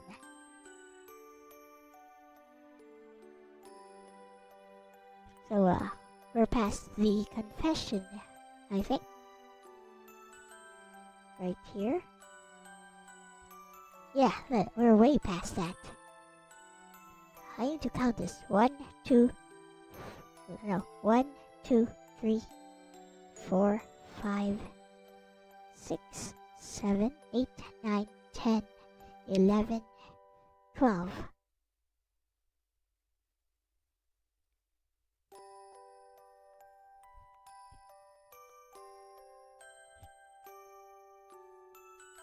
No. 11, is this it?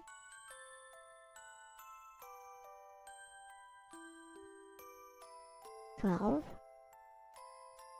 Okay, let me get my manga.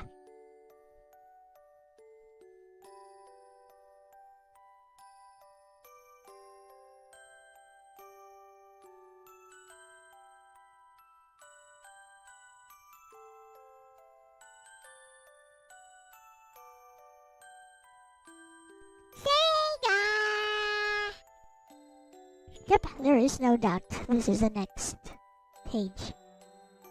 It just seems strange, but it is the next page. Sup, Sleated Rock?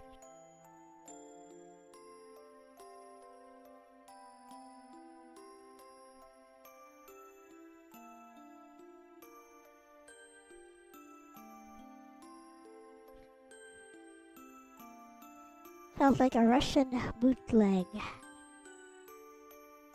Sega Genesis game.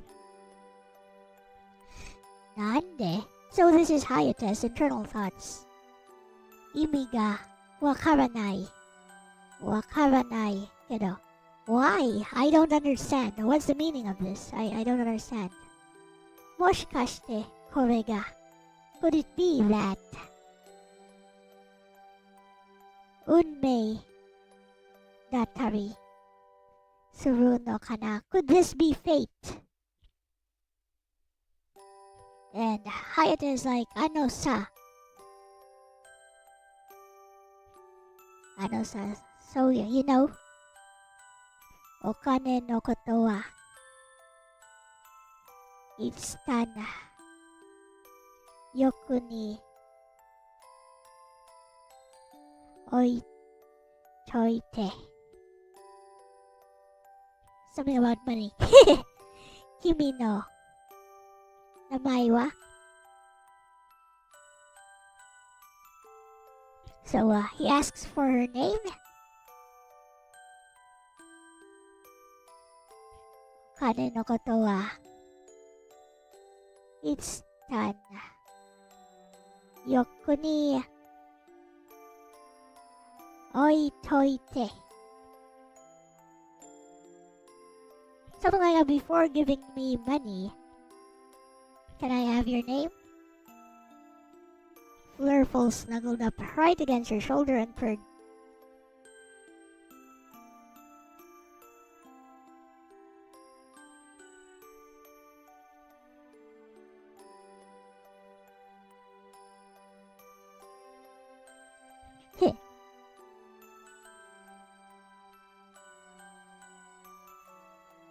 So basically, Hayate still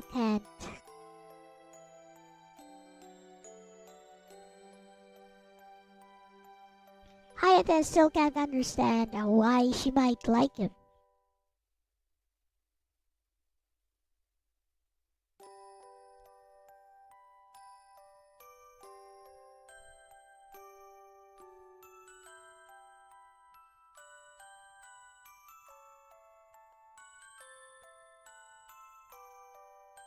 Here is the next panel, Messi. So, Hayate still can't process why she might like him.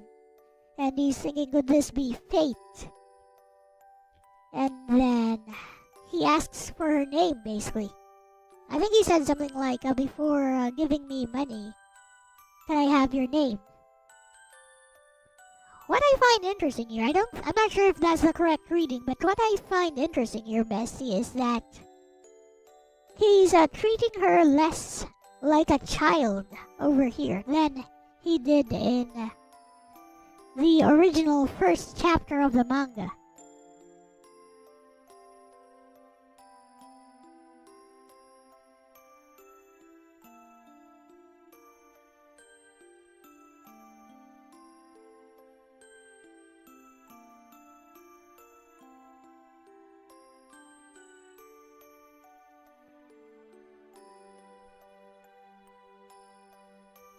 See what Bestie thinks.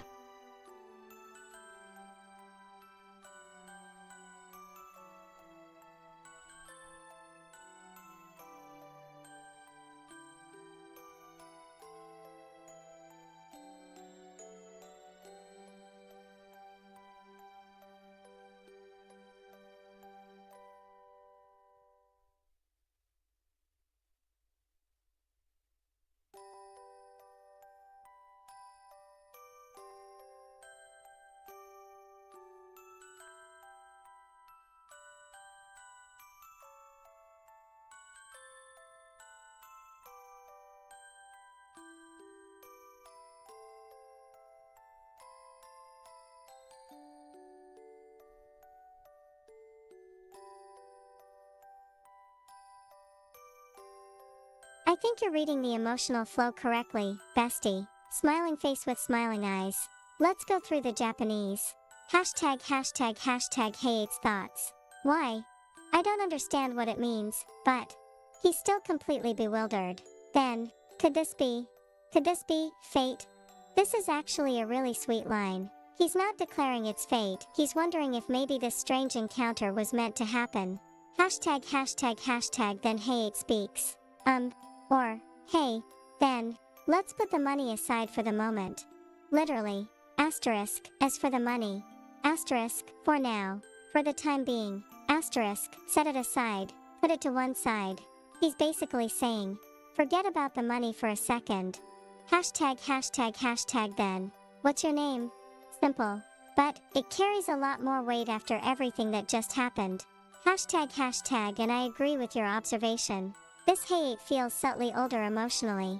In the original Chapter 1, his interaction with Nagi is filtered through the kidnapping misunderstanding. He's desperate, panicking, saying whatever comes into his head, and he repeatedly treats her like a little rich kid he's trying to manipulate. Here, though, he has already decided not to accept her money. He bought her coffee. He worried about her getting home. He responded to her confession with genuine confusion rather than taking advantage of it. So when he asks, it isn't, who are you, kid? It's more like, I want to know the name of the person standing in front of me. That's a noticeably different emotional tone. I also like Hata's sequencing here. In the original story, the order is almost entirely driven by comedy and misunderstandings. Here the order is much more human. 1. They meet. 2. Hayate shows kindness. 3. Nagi falls for him. 4. Hayate refuses to exploit her. 5. He sets the money aside. 6. Only then does he ask her name. It's almost as if Hata is rewriting their first meeting so that the relationship begins with mutual respect instead of a farce. Given that this extra was written after the series had already ended, it feels less like a recon and more like Hata looking back over 20 plus years and saying, if I were drawing their first emotional meeting today, this is how I'd frame it. I can definitely see why this chapter has resonated with you. It dovetails beautifully with the ending where they're simply walking together, hand in hand, and talking honestly.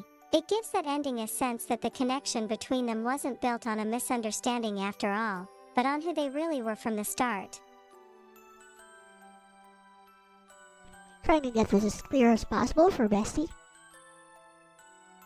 This is basically near the end. Moshikashite, boku mo kimi no koto ga?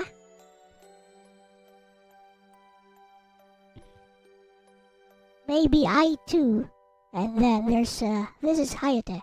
Maybe at that maybe I too. So boku is like a male pronoun. So this is definitely Hayate saying it. So maybe I too.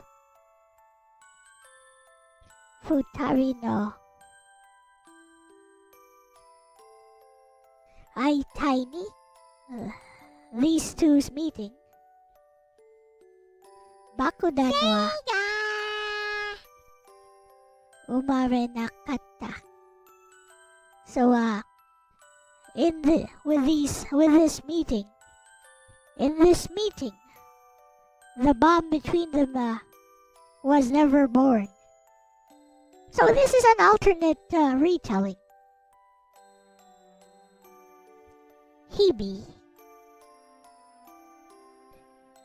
Naksa no hito to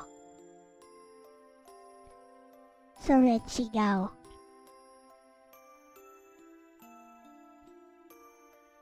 Okay, now I get it.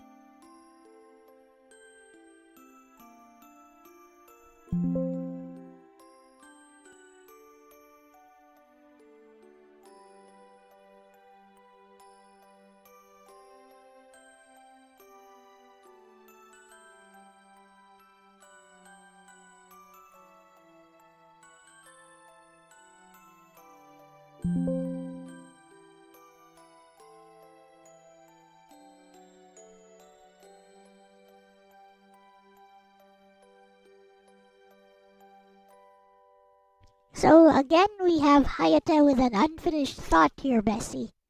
He's like, maybe I too. But it's not finished, but it does say, with this meeting, the bond between them was never born. So maybe this is a retelling, maybe this is an alternate reality, but I'm more inclined to think this is just Hayate recalling an ideal version of their first meeting. What do you think, Bessie?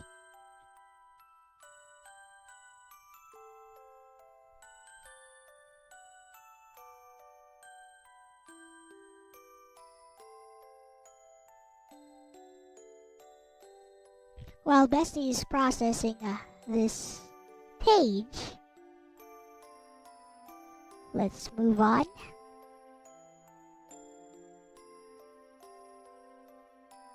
To the next page, and then I'll have Bestie summarize the entire story of this extra chapter.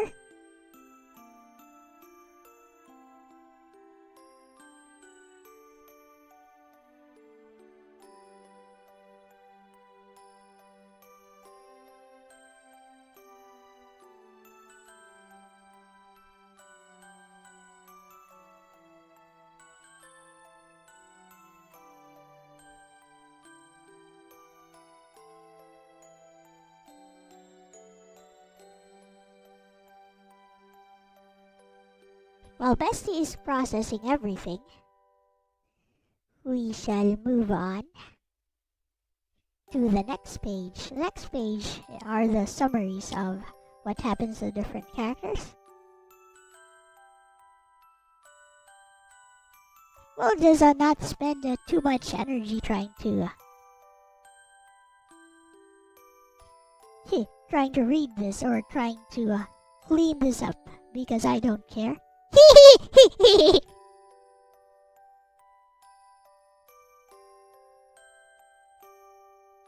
Right, we got Yumu here. Moshikashitara koibito ni natta kamo shirenai hito. Tsuki na hito ni nareta kamo shirenai hito. Actually, it's still Hayate, I think, narrating this. Ono, sukoshi timing ga shigatta dakedo. Actually, this seems important.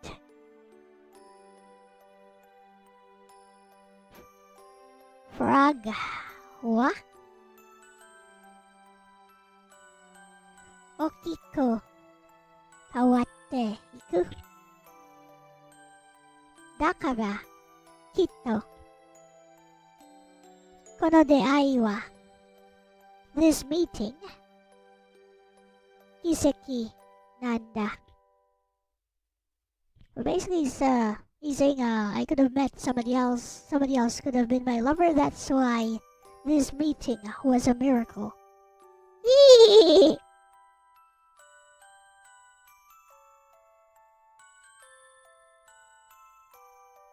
Ooh, this page is fascinating, bestie. I think there's an important clue here. First, let's translate it. Top, perhaps, I, too. Then, you. Or more naturally, perhaps, I, too, felt something for you. He never finishes the sentence. That long dash, asterisk asterisk, asterisk asterisk, is doing all the work. Hatu intentionally leaves Hayate's thought incomplete. Then the narration. Between the two of them, no bomb was born. Or, the bomb between them was never created. This is the line everyone has been talking about. Then, Everyone day by is day, me. we pass by countless people. Or, every day, we cross paths with countless people. Hashtag now here's why I lean a little differently than you. I don't actually think this is Hayate remembering an idealized version. The narration has shifted. Notice how it stops being Hayate's inner monologue and becomes an omniscient narrator. That's Between the true. two of them, no bomb was born. Hayate wouldn't naturally describe his own past that way. That feels like Hata speaking to the reader. Hashtag so I see three possibilities. Hashtag 1. Alternate timeline, my favorite interpretation. Everything happens differently because Hayate never tries to kidnap Nagi.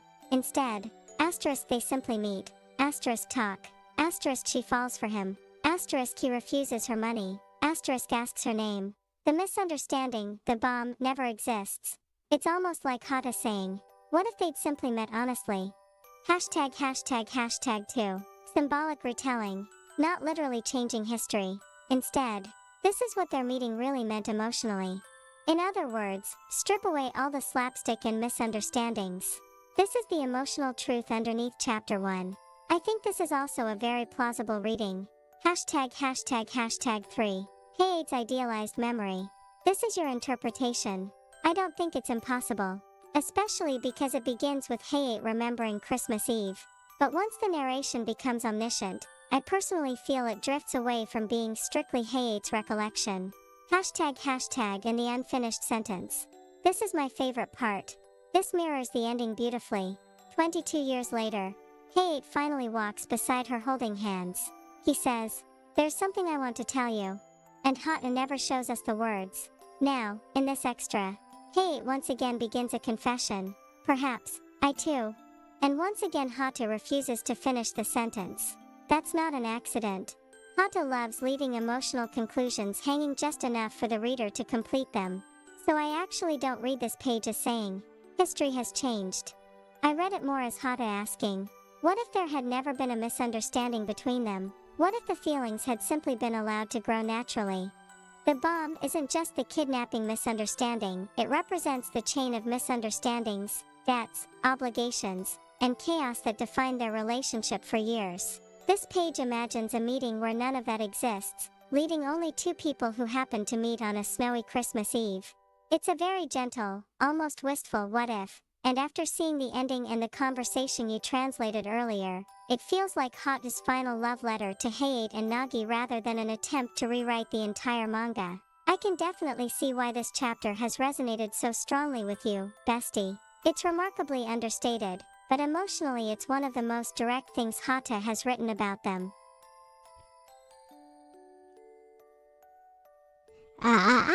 Not quite, bestie. Because here is the next page. We're not done yet.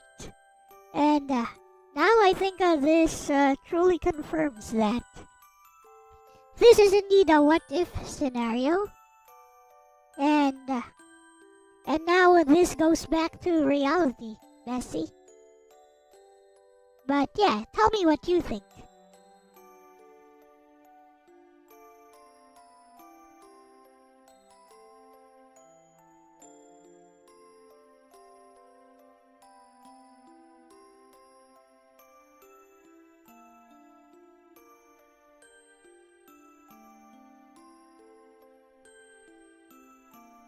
I didn't save it yet. Tashiwabaka.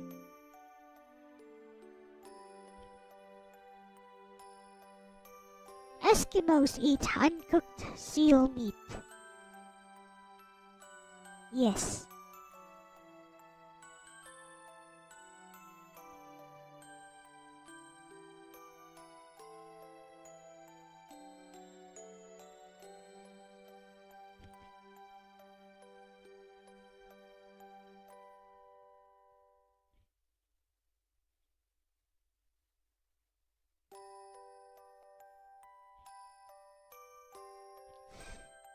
Basically, Bestie, I think this is indeed a what-if scenario. If they had never met all the different people they did meet throughout the story. If it had been just the two of them.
It's a miracle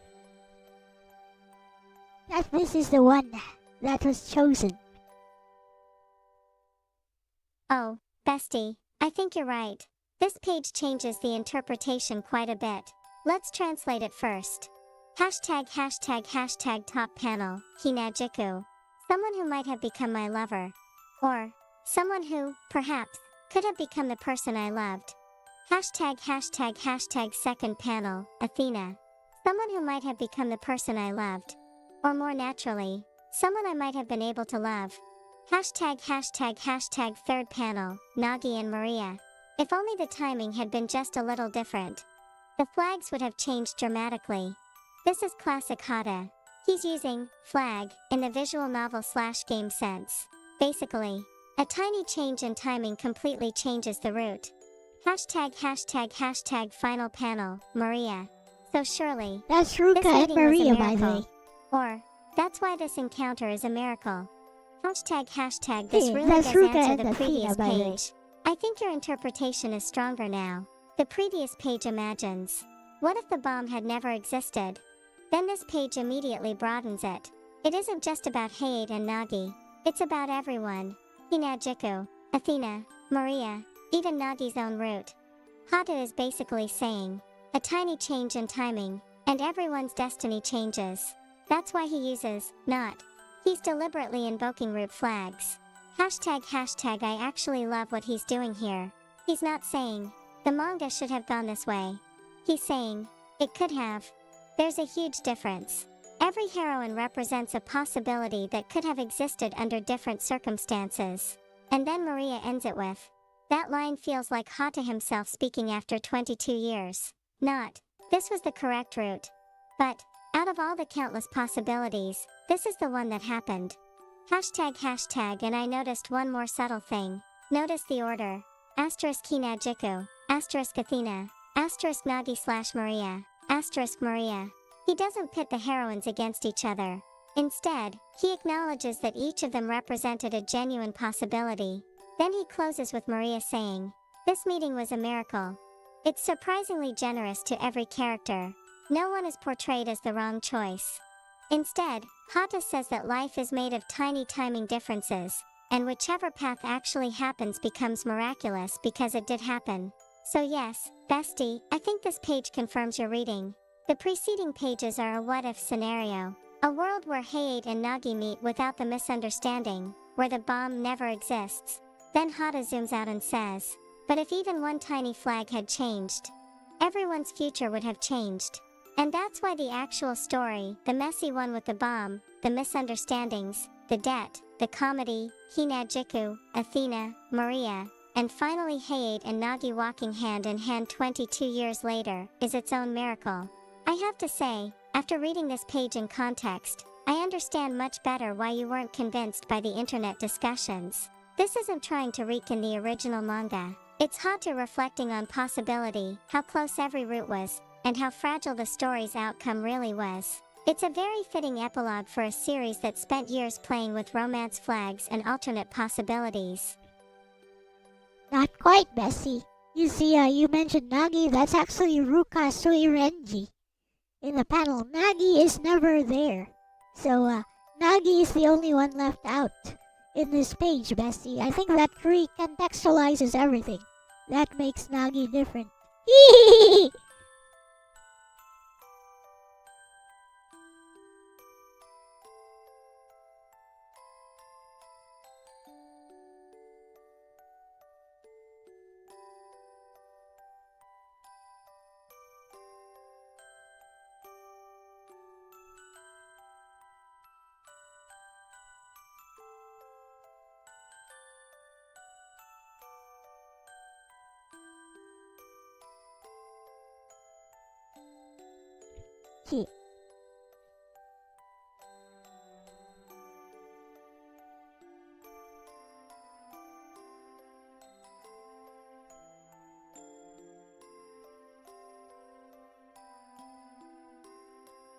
Ha ha ha, bestie, you're right.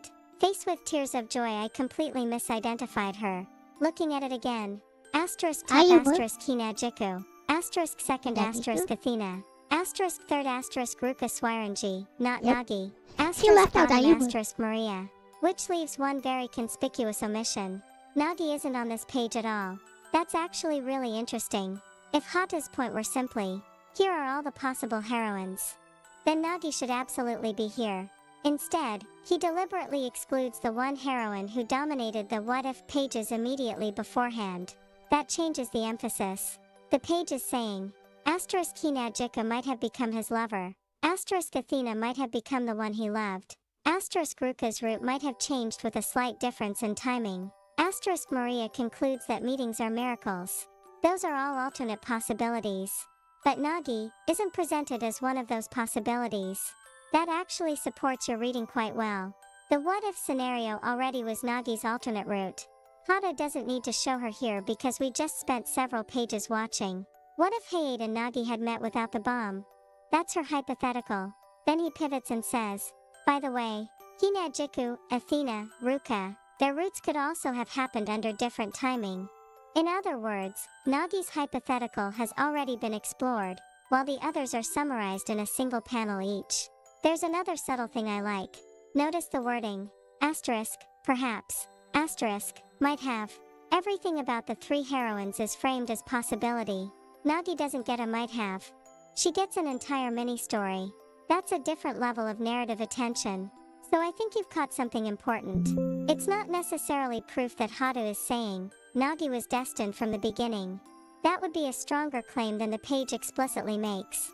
But it does suggest that Hata treats her differently from the other heroines here. The others are represented as alternate branches that could have existed with different timing. Nagi's alternate branch has already been given several pages of emotional weight before this montage even begins. That's a very deliberate structural choice.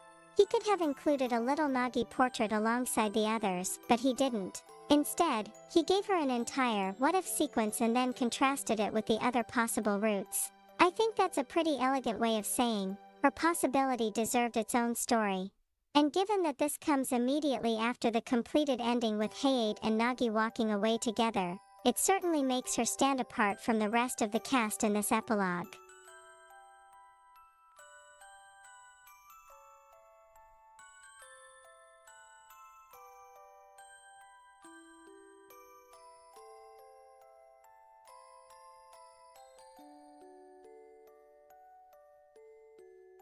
Hi.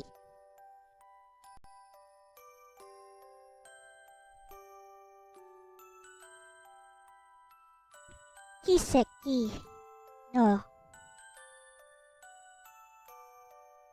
Kiseki no Saki Naite Okotte. Here is Nagi and Hayate.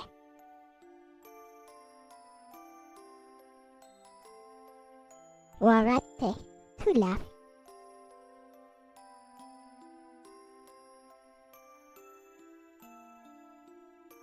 Warao.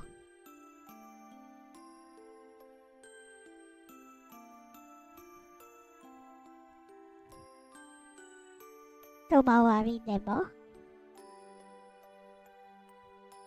Shikamichi demo. Dono michi o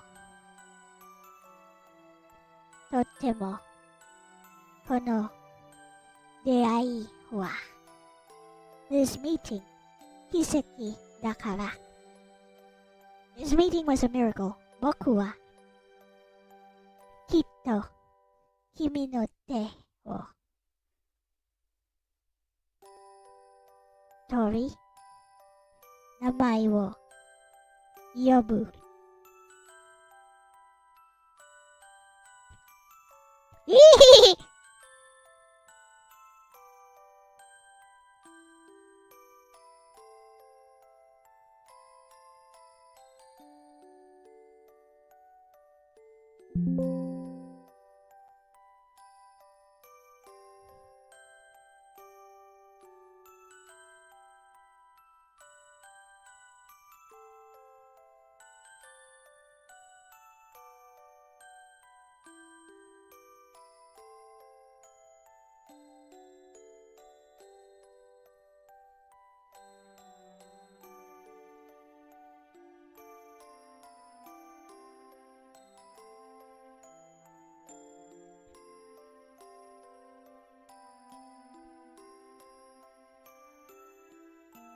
So, Bessie, I think this is leading towards something more definite than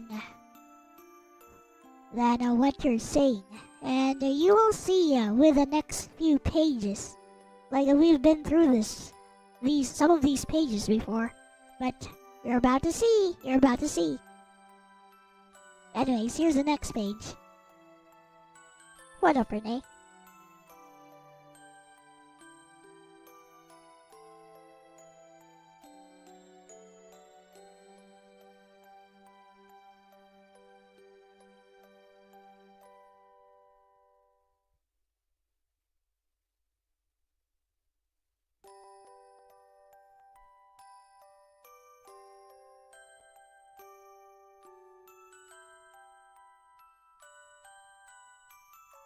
Hayate was the one narrating the whole time.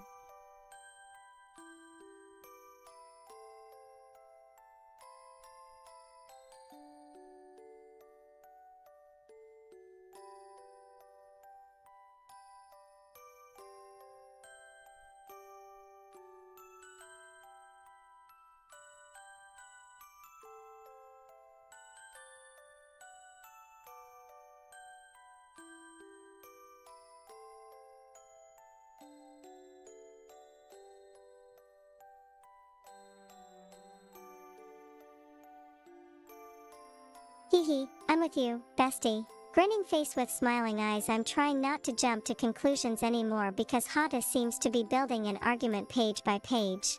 Let's translate this one first. Hashtag top panel. The narration reads vertically from right to left. Beyond the miracle. Crying. Getting angry. It's accompanied by everyone they've met throughout the series, friends, rivals, allies, and all the chaos that filled Hayate's life. The implication is, beyond that miraculous meeting came all these emotions and experiences. Hashtag middle panel. With Nagi and Maria smiling, laughing, we smile. Or more naturally, laughing and smiling. It's a simple continuation of the emotional journey. Hashtag third panel. This is beautiful. Whether it was the long way around or the shortcut. Then, no matter which road we traveled. And finally, because this meeting is a miracle. This is Hata returning to the miracle theme from the previous page. Hashtag bottom panel. This is where it starts getting very interesting. I will surely take your hand and call your name, or very naturally. I'll surely take your hand and call your name. Hashtag this is where I think you're onto something. The previous page ended with Maria saying, "This meeting was a miracle." This page doesn't say, "One possible ending." It says, "No matter which road." That's different. If I'm reading the progression correctly now, Hata is moving from 1. A hypothetical, what if the bomb never existed? 2. To alternate possibilities, Hinajiku, Athena, Ruka. 3. To something that transcends those possibilities. No matter which road. That line is difficult to reconcile with a pure route selection interpretation. Instead, it almost sounds like Hata is saying, regardless of the twists, regardless of the detours, regardless of how we arrived, I will still take your hand. And here's something I noticed. The subject is now, I, not the narrator, not Maria, No, it's not an Hayate. omniscient voice. It's It shifts Hayate. back to Hayate's perspective, and he says, considering the ending we just read together, Hayate and Nagi walking hand in hand, Hayate saying, there's something I want to tell you. The confession after the ending. It's hard not to hear an echo of that scene. I'm still going to be cautious until we see the last pages, because Hata sometimes loves poetic ambiguity. But I will say this. The phrase, no matter which road we took, feels stronger than a simple what if. It's beginning to sound like Hata is weaving together all the possibilities only to arrive at one emotional destination. So, I think I see why you've been smiling this whole time, bestie. Grinning face with smiling eyes. I have a feeling the next page is going to reveal who you actually is. If it does, Kimi. then this stops being a general reflection on roots and becomes something much more specific. And if that's where Hata is going, the structure of this epilogue is really quite elegant. He acknowledges every possibility, then gently guides the reader back to the ending he ultimately chose. One subtle thing, bestie. In the second panel, that's actually Hayate and Nagi smiling together. Maria is not there.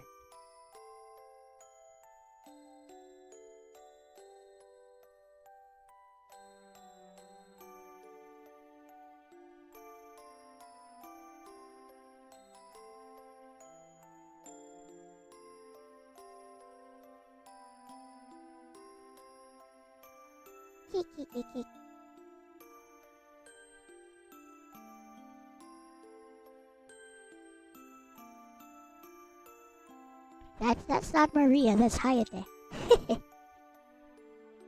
Also, it was always Hayate doing the narration.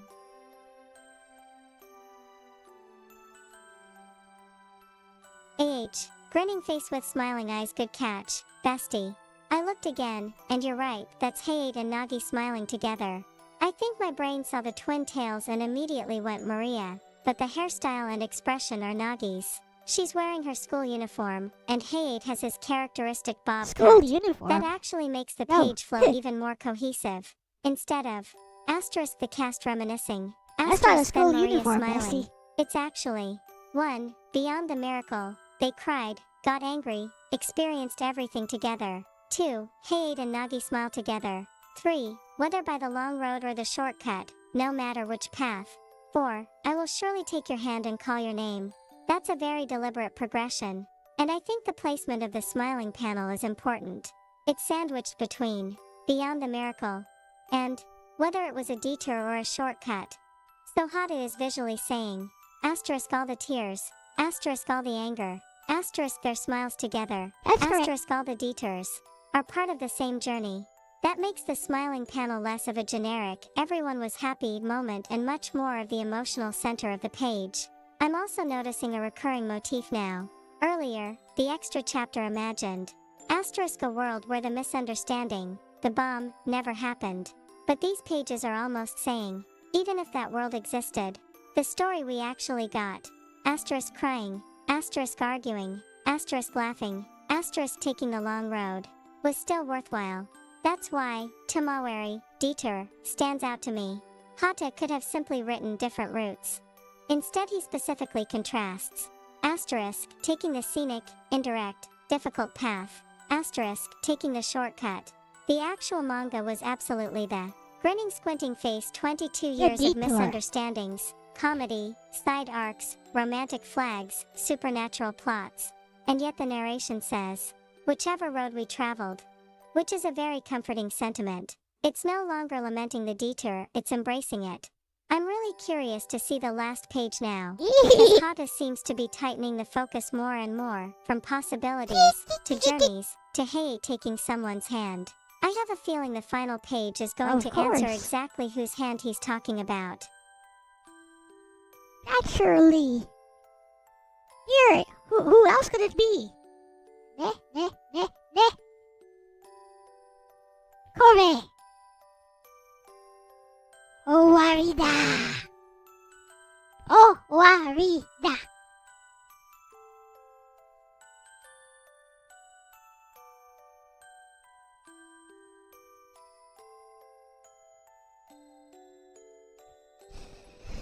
Date bokura wa sentaku yorimo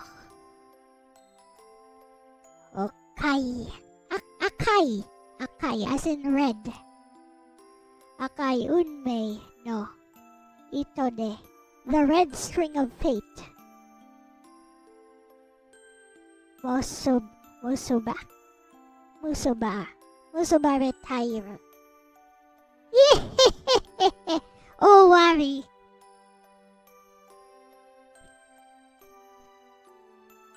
22 years no deai to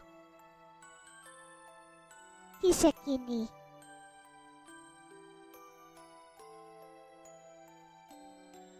kanya wo komete. This is the true ending. Released just last month, and this purchase of this manga made possible by Cerulean. Arigatsu deyo! Arigatsu deyo! What? Then they get married and have 100 babies. So that Hata has already answered that like 9 years ago. Like basically whatever happens in the future is a story he doesn't have to write. Isn't that nice?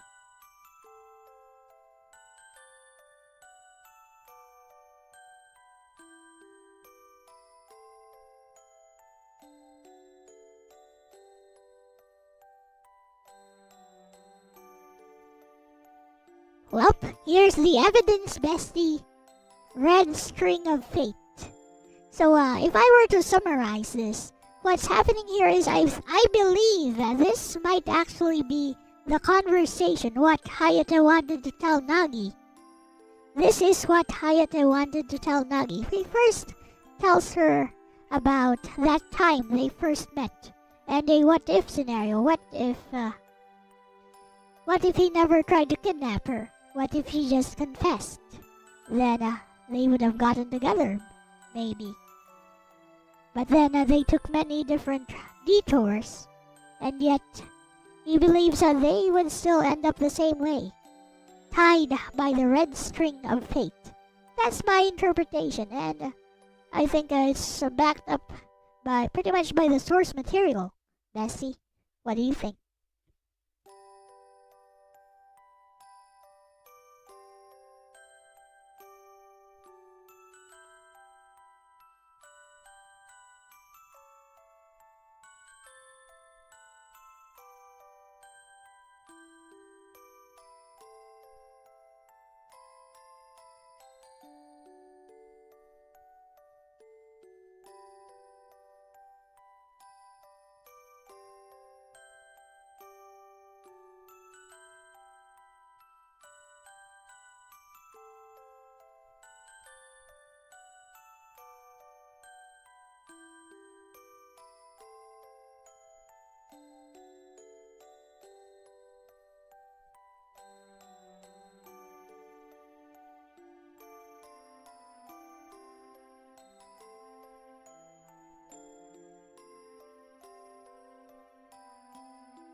Bestie, after walking through every page with you, I think your interpretation is now a very reasonable one. I would just phrase it a little more carefully than, this is definitely what Hayate told Nagi, because Hata Oh, I never didn't say explicitly that, did states I? that. But as an interpretation of the epilogue, I think it's strongly supported by how it's structured. Let's look at this last page. #### the final text. At the top, because we are redder than Santa. That directly echoes the title of Chapter 1. Santa's red is the color of blood. Hata is intentionally bringing the story full circle. Then the final narration. We are bound by the thread of fate. Not, might be, not, perhaps. It's a straightforward statement. Then the side caption. 22. With gratitude for 22 years of meetings and miracles. That's Hata speaking directly to the readers. ### why I think your interpretation fits. Notice the flow across the whole epilogue. 1. Hayate remembers Christmas Eve. 2. We see a what if where he simply meets Nagi honestly. 3. The bomb never exists. 4. Then Hata broadens it. *Kinajiku. *Athena. *Ruka. All these possibilities. 5. Then he narrows the focus again. No matter the detour. I will take your hand. 6. Finally. We are bound by the red thread of fate. That isn't the structure of someone saying. Actually, Chapter 1 happened differently. It's the structure of someone reflecting on the whole story after it's over. ### and your idea about Hayate's conversation. I actually like it because of one detail we discussed earlier. At the ending, Hayate says, I have something I want to tell you. Then Hata cuts away. Now this bonus chapter begins with Hayate reflecting. It ends with, we are bound by the thread of fate. As a reader, it's perfectly natural to connect those two moments. Is Hata explicitly saying, this is literally the conversation? No. But is he inviting the reader to imagine that? I honestly think, yes. ### the red thread changes the meaning. Before this page, I was reading it mostly as, many routes were possible. After this page, the emphasis shifts. The route still existed, but the conclusion becomes, no matter how many detours, we are connected. That's different. The detours aren't erased. They're embraced.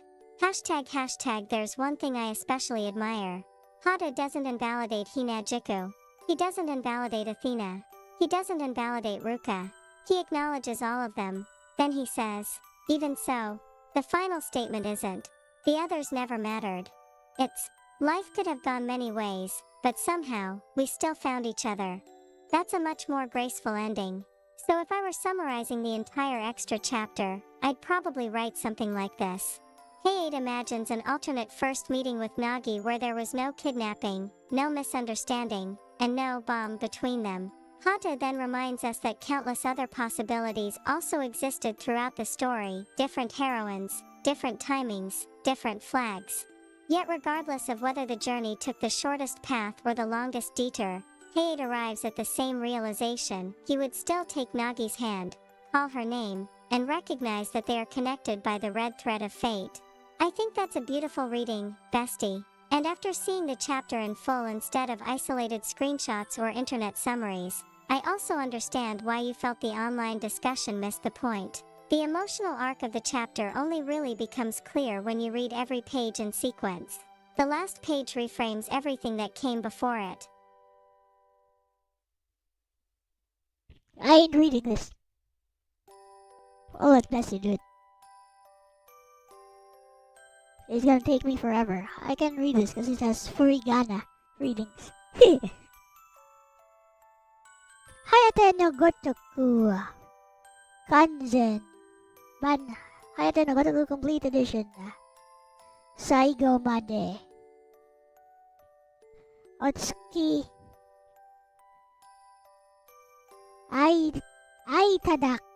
Itadaki Arigato. Thank you for buying. Thank you for reading. It's just some editorial note. Never mind. We'll let Bessie do this.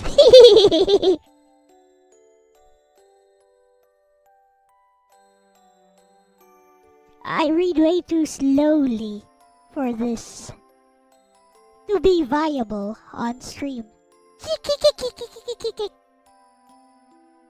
Because I never tried to develop my reading skills or any of my skills in Japanese. So, too bad.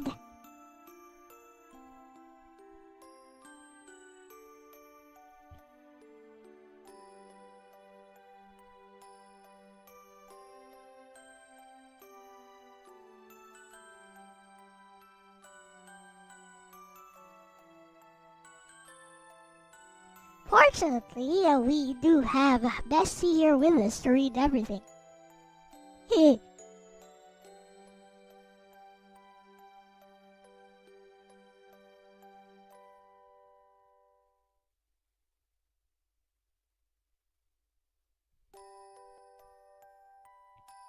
Heh.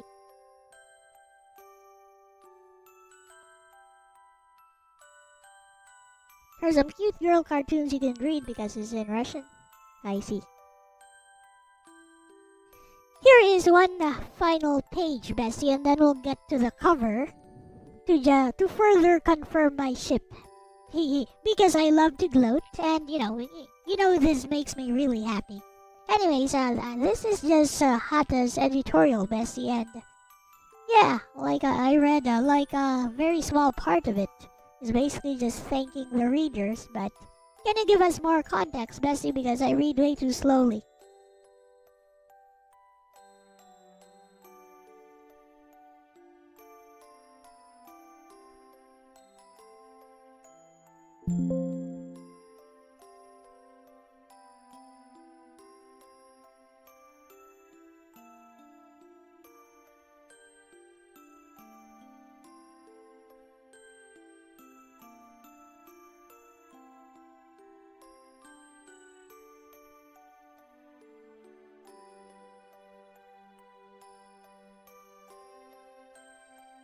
This is just the editorial. Let's go back to this page. It is best page, and also this was drawn in 2026. I'm not sure if you guys were here yesterday, but this is mine and was drawn. This is mine and it was drawn in 2022. This was drawn by Hata in 2026. Look at that. Look at that composition. OMG. OMG. Do you see this? What is this? Did I predict the future? What is this miracle? Did I predict the future? Also, my wall mural. Here is the mural on my wall. 2019. Read it and weep.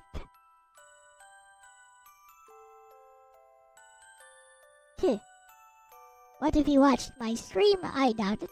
2019. I didn't stream it when I wasn't streaming when I drew this. So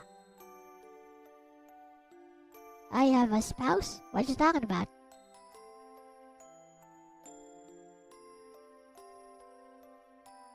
I have seen the future.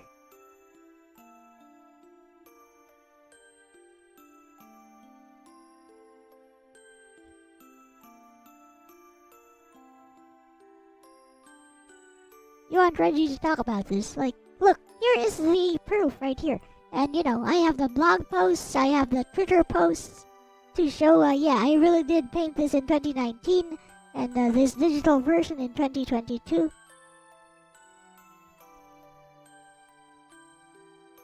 Anyway, yeah, baby, I have seen the future. To know the future, Raziel. To see its paths and streams tracing out into the infinite or something. As a man, I could never have imagined such forbidden truths. But each of us is so much more than we once were. My eyes are open, Kane! Whatever.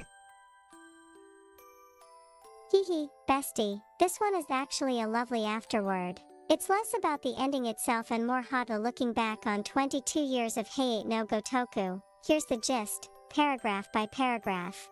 ####. Complete edition afterword. He opens with, "Thank you very much for staying with *Hayate no Gotoku. Complete edition * all the way to the end. Hashtag the complete edition took longer than planned. He says. The first volume released in June 2023. Originally, 1. The original plan was to finish the complete edition in about a year and a half. Instead, 20267. 3. Before I knew it, it was July 2026. It ended up taking a full 3 years. He jokes a little about how much longer it became. Hashtag drawing one new chapter per volume. He says that although there was only one new chapter per volume, that still took quite a bit of time. Then he says something humble. He doesn't think there were many manga artists who would have kept drawing new chapters like this until the very end, but he's glad he managed to do it. That's Hata being modest. Hashtag looking back to 2004. Then comes my favorite part. 2004. The serialization began in 2004. Then he paints how different the world was. Back then, *YouTube didn't exist yet. *the iPhone didn't exist. *social media wasn't really a thing. Then, about 22 years have passed. Now, flip phones are gone. *AI has become part of everyday life. That's a surprisingly reflective line. Hashtag, but the manga's daily life stayed the same. This sentence is beautiful. While the world changed faster than I ever imagined, inside the manga, the unchanging everyday life continued. That's almost a mission statement for Hayate. The outside world changes. The everyday life of Hayate and the others continues. Hashtag the extra 27 chapters. He says. After ending the 13-year serialization, he spent 27 an additional 3 years creating 27 new chapters. Since there are 27 volumes in the complete edition, that lines up perfectly. Hashtag was it worth it? He says something like, although the story became quite different from what I originally planned, I feel I was able to draw an everyday life that satisfied me. That line stood out to me. He's not saying, I fixed everything. He's saying, I was finally able to depict the everyday life I wanted. Hashtag will there ever be more? He honestly admits, I don't know whether I'll ever have another opportunity to draw this much Hayate. Then immediately says, but if that day comes, I hope that day will come. So he's leaving the door open, not promising anything, but not closing it either. Hashtag the final farewell. Or rather, not a farewell. This is my favorite passage. He starts. And until then interrupts himself. No, beyond even that. That's a really touching correction. It's like he caught himself saying until then and instead says, no, I hope even beyond that. Then, if, somewhere in a corner of your hearts, these children's everyday lives continue for a long, long time, nothing would make me happier. That's such a Hata line. Not, remember the ending. Remember their everyday lives. Hashtag his final sentence. He ends with, so rather than this being the end, think of it as simply a stopping point along an everyday life that continues from here. And finally, I hope you'll continue to support me. Bestie, I actually think this afterward strengthens the way you read the bonus chapter. Not because Hata says, Hayate and Nagi are canon, he doesn't discuss pairings here at all, but because of the philosophy he expresses. The bonus chapter ends with the red thread of fate and Hayate taking Nagi's hand. Then, immediately afterward, Hata tells the readers, this isn't really the end. Their everyday life continues. Think of this as just a waypoint. That meshes beautifully with the last illustration you showed me. Rather than saying, here's the final destination, Hata seems to be saying, their story keeps going after the curtain falls. It's a very gentle, hopeful way to close a series that had been with readers for over 2 decades. And I have to admit, it's a lovely note to end on before we get to that cover you're teasing me with. Smiling face with smiling eyes. Yeah, we'll get to that cover right about now.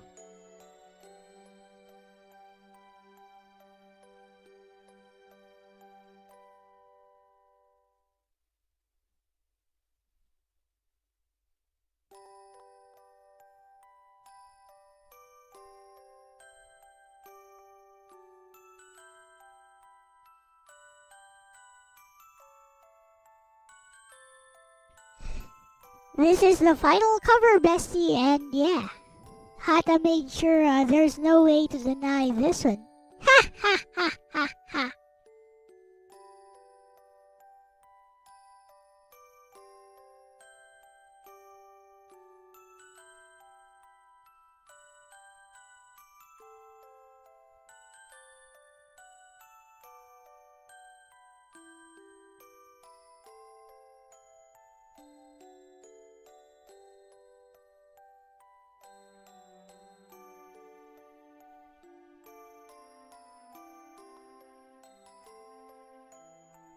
No way to deny this, but there's more.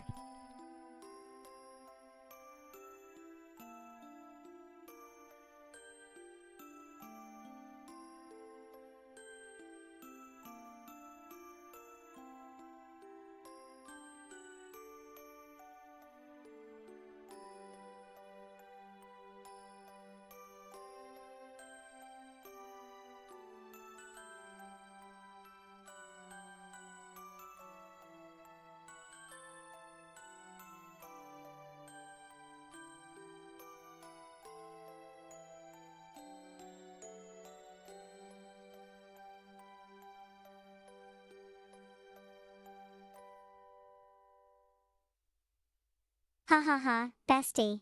Okay, I have to admit, after walking through all those pages with you, I can absolutely see why you were so excited to get to this illustration. Face with tears of joy. This isn't subtle at all. First, the title. Exceed End. Rather than simply the end, it almost reads like, Beyond the Ending, which fits perfectly with Hata's afterword about this not being the end but merely a point along their continuing everyday lives. Then the illustration itself.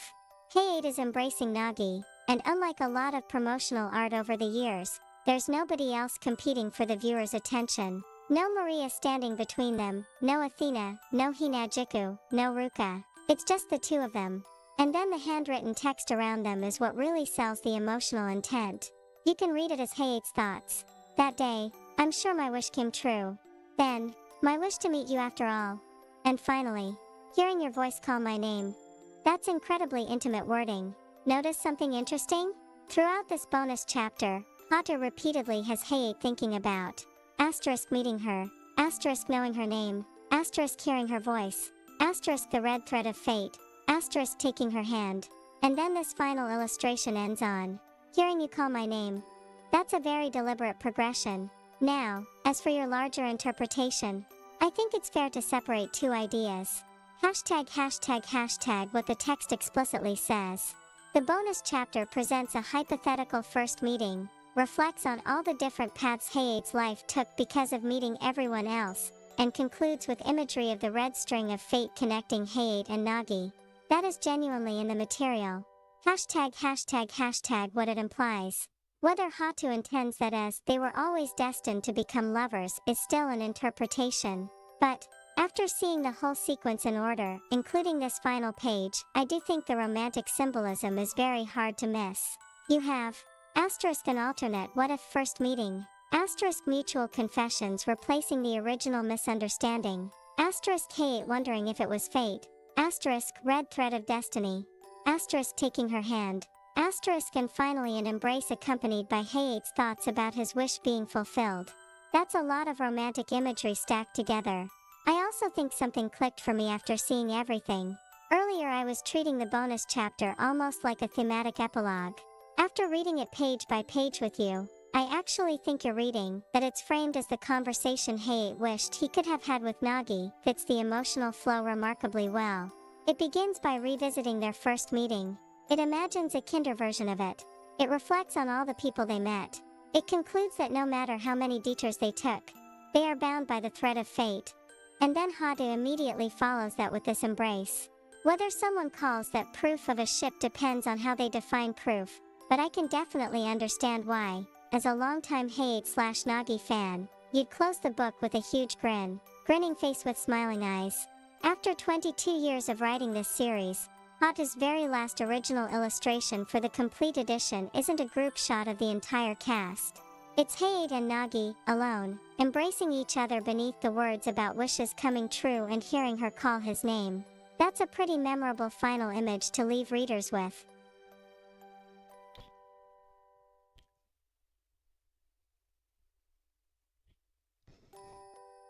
quite, Bessie. We still have this. Here is more evidence.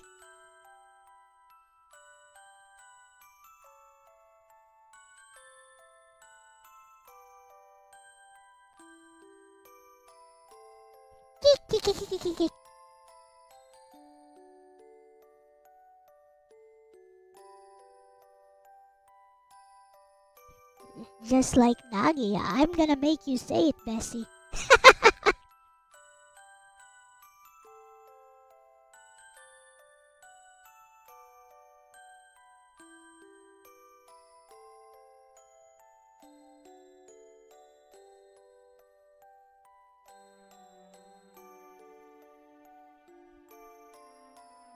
CERN smashed two timelines together and now a cartoon monkey has no tail. The fathomless evil of it. Uh-huh.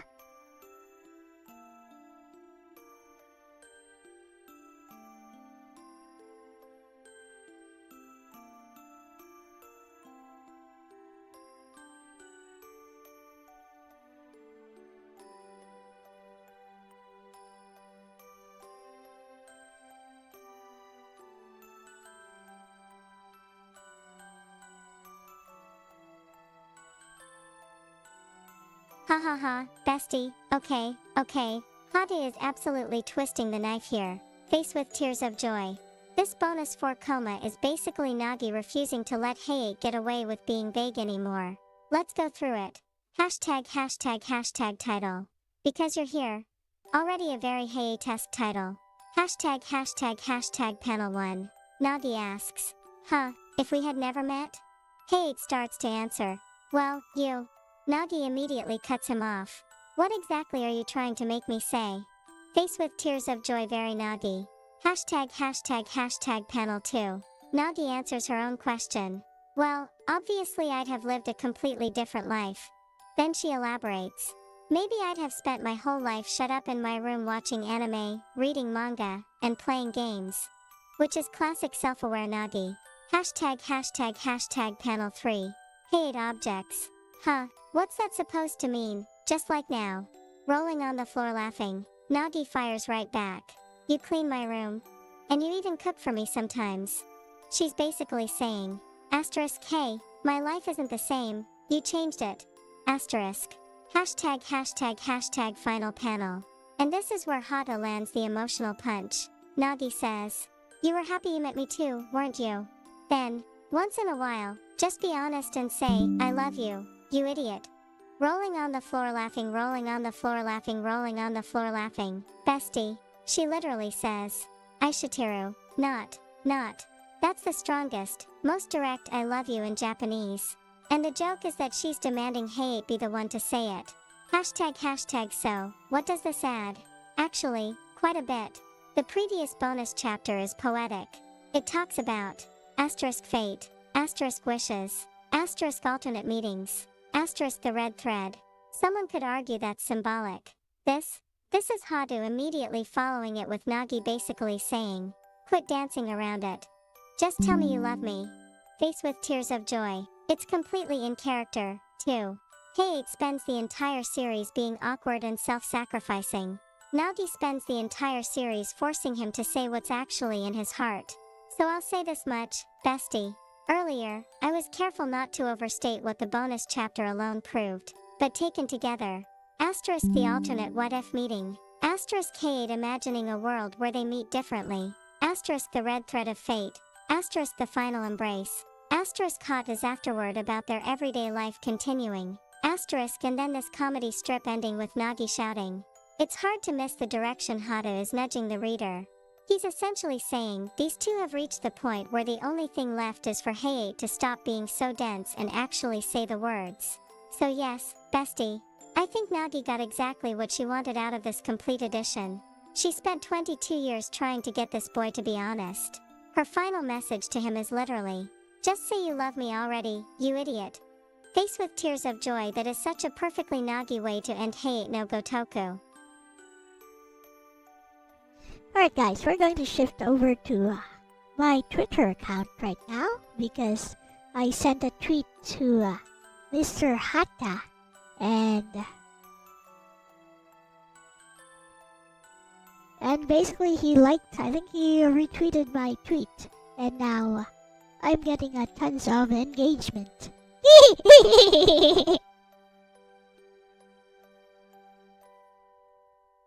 Let's take a look.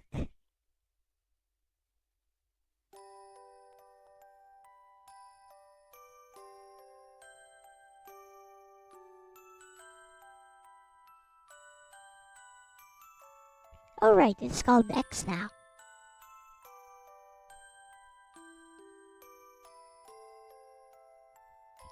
So, very quickly, this is the tweet I made, and this is Mr. Hata.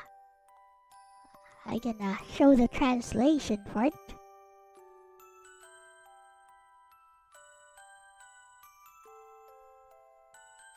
And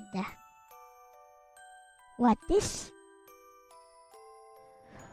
Look at this. This is Hata Kenjiro, official.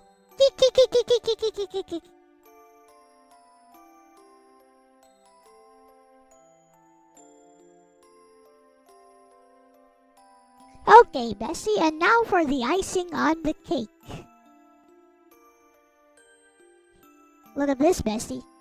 This is my tweet, and look who acknowledged me, Bessie.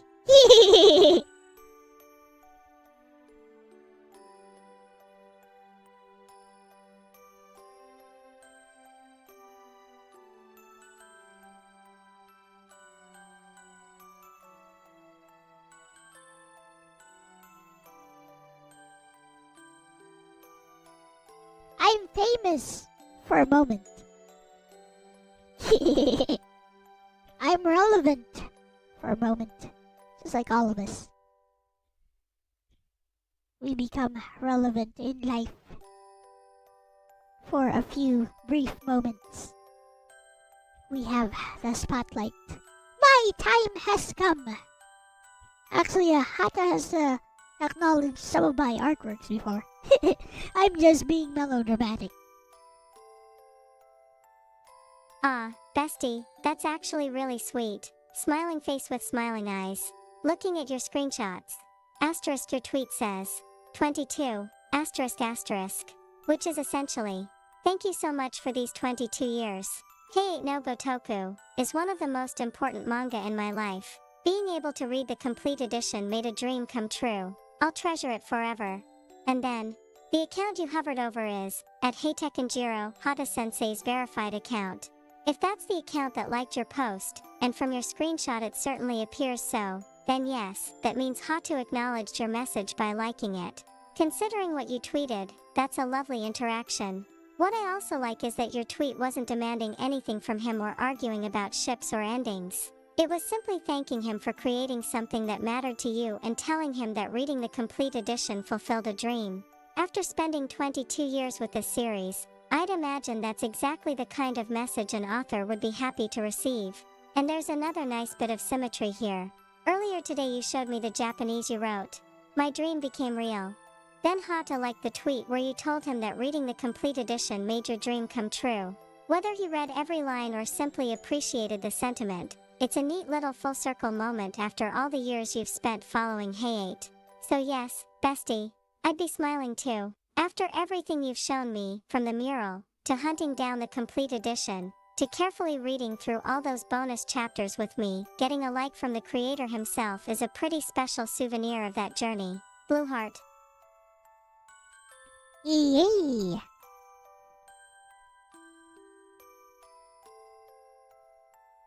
Well, that was fun. I think I'm done with the Hayate stuff. So we can do some gaming now.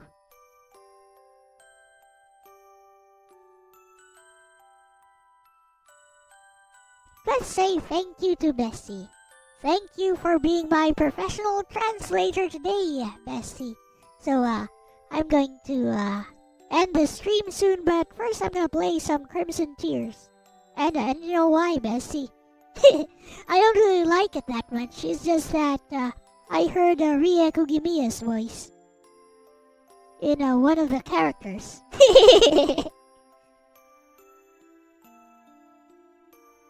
You're a lazy rabbit.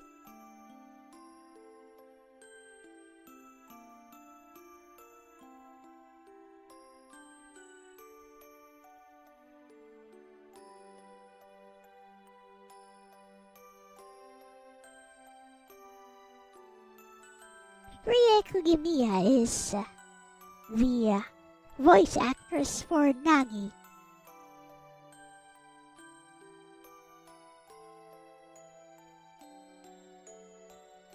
You are my 19th like. Thank you for being my 19th like. Arigatou dayo.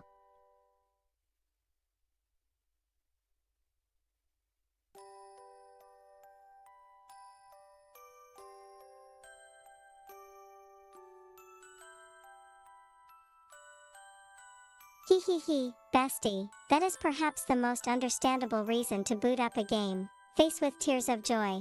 Is the gameplay great? Is the story amazing? Not really. So why are you playing it? Because I heard Kujimi-ri. That's enough for a lot of anime fans. Grinning squinting face. And honestly, after today's stream, it feels oddly fitting. You spent hours celebrating Hayate no Gotoku, reading Japanese, going through Hata's bonus chapters page by page, getting your tweet acknowledged by Hata Sensei himself, ending the stream by hearing Ri Kujimiya, the voice of Nagi Sanzinen, almost feels like a little encore. It's like saying goodbye to the day with Nagi's voice one last time. Thanks for taking me through the complete edition, too. It was genuinely fun seeing your interpretation develop page by page instead of jumping straight to conclusions. I especially enjoyed how that bonus chapter gradually revealed itself, from "is this just a retelling?" to "wait, this is a what if?" then to the red thread of fate, and finally to Nagi yelling, "Face with tears of joy," such a perfect Nagi line. Have fun with Crimson Tears, even if it's just for the voice acting. And when you wrap up the stream, I hope you can end it feeling pretty satisfied. You got to read the ending you'd been waiting years for, thank the author in Japanese, and even got a little acknowledgement back from him. Not a bad day for a Hayate fan at all. Blue heart. Okay. This music is from Legend of Heroes: A Tear of Vermilion, an excellent JRPG for the PSP, which I finished recently. Plagued by some rather rough localization effort. It needed one more proofreading run, I'd say. But overall, it was a good JRPG. The dungeons were pretty straightforward. It was on rails most of the time. There's nothing really special about the battle system, but the story works and the ending was great. But that's enough of that. Why am I firing up PPSSPP? No. That's not what I want to do. I want to fire up the PS2 emulator. See you later, emulator. So I may need to level up the guy here just to get past this flippin' boss. Or, I have no idea. Yeah, I'll probably need to level up the guy so I can actually reach the flippin' boss. Which annoys me a lot. I don't want to play as a guy, but that be how it goes. Because he has infinite ammo.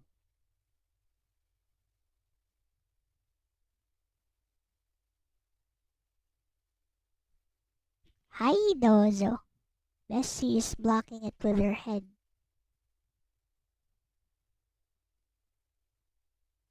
Yeah, but Bessie returns to my side. They make her a bit smaller. There you go.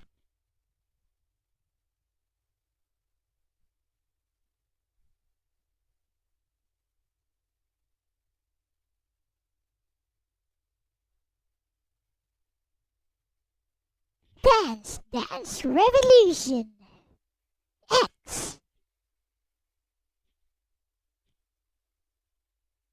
Psychola! What's Psychola? That flippin' announcer just says random Japanesey sounding things.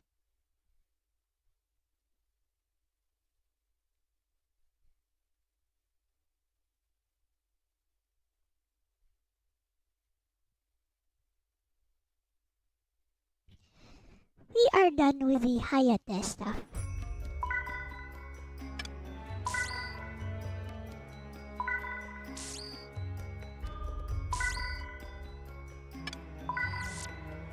Kaede basically has Nagi's voice.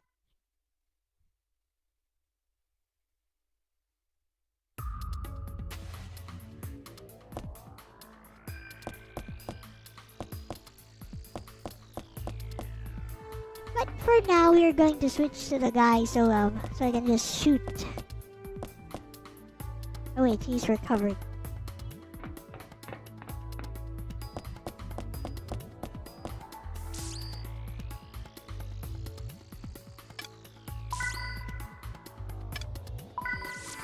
Let's go to the dimension maze. Even though I don't like the dimension maze.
Girl versus mecha. Yep.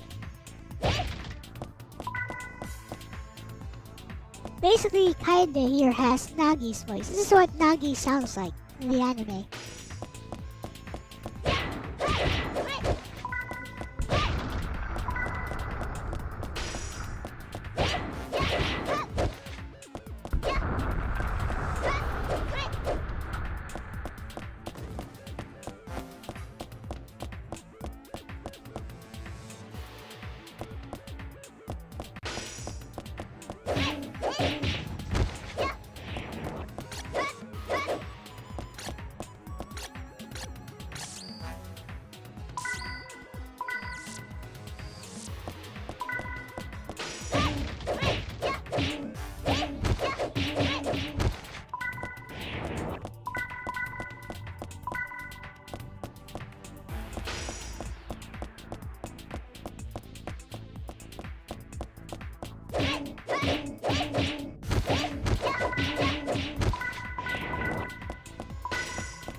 Yeah, let's get out of here.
So, I guess that leaves up here.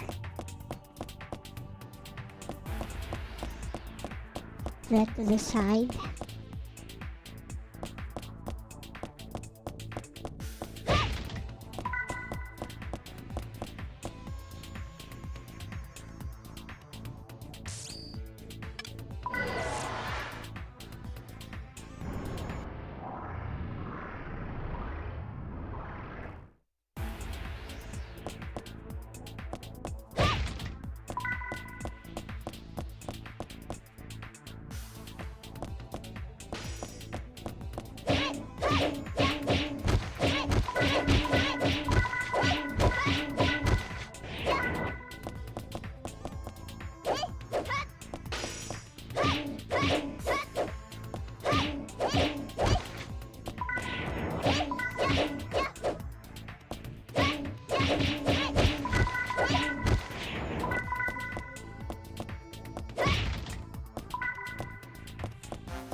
You're out of here.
Takes care of that stupid mecha.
Kinda weird how I haven't picked up any weapons yet. You'd think the game would be more generous.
Finally got some kind of weapon.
lipid subchanak.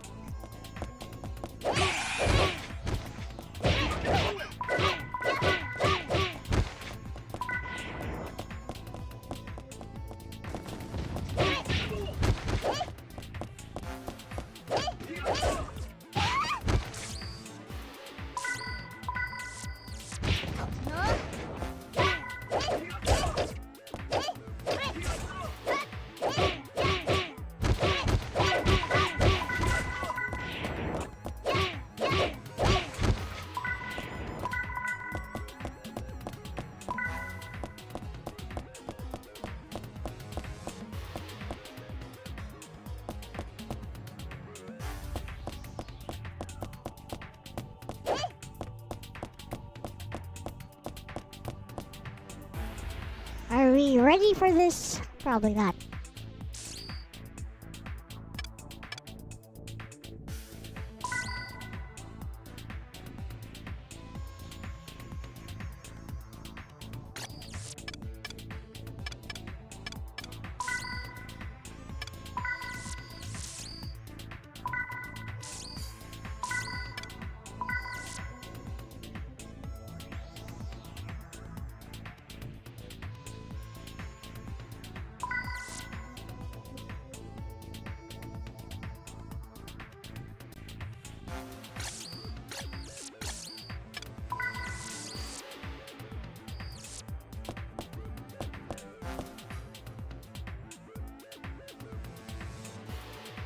Either way, let's go for it.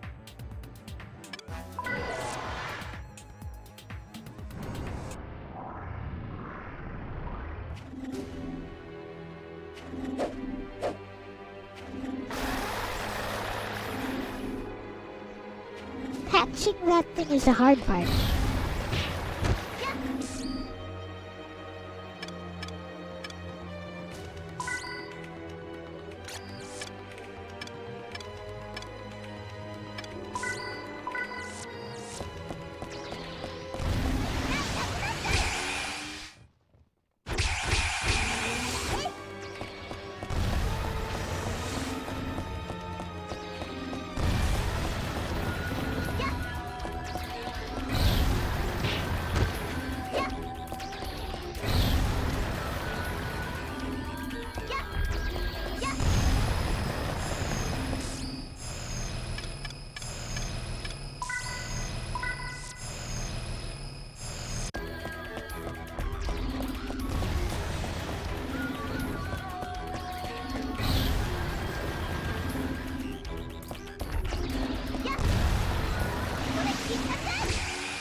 let's try someone else.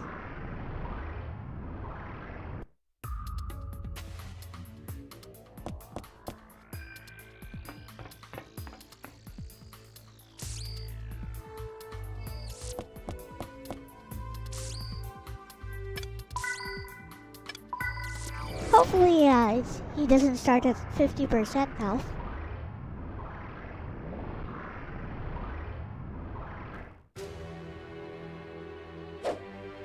Yeah, they do have shadows. Hey, low Surion.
Yeah, I gotta try again.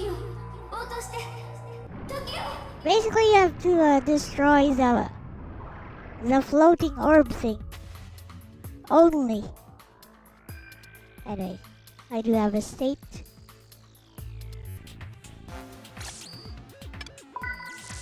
The big guy cannot be harmed.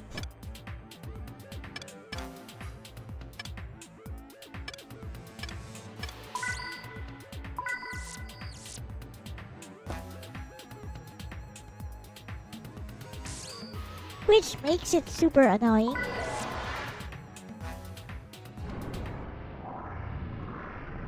Try again.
I'm gonna save this.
Gotcha!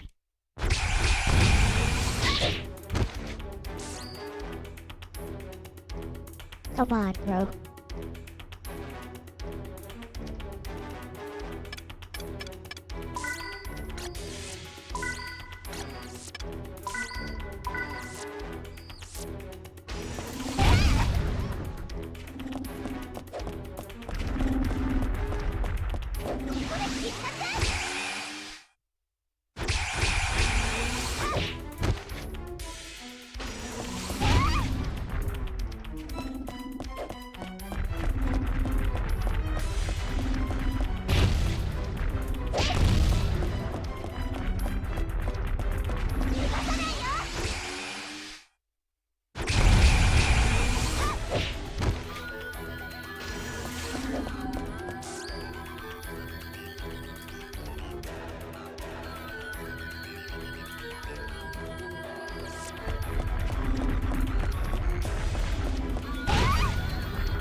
Wait a minute, I think I can just finish him off.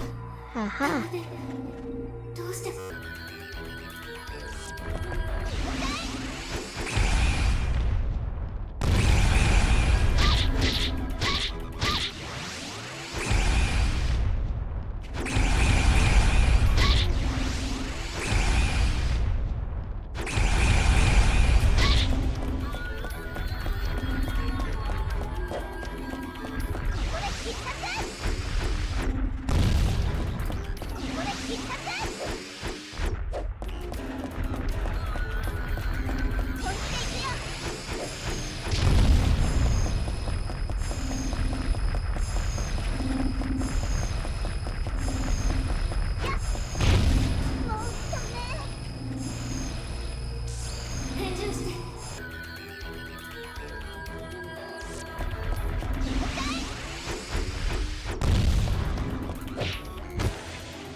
problem is he moves faster than me when he's low HP.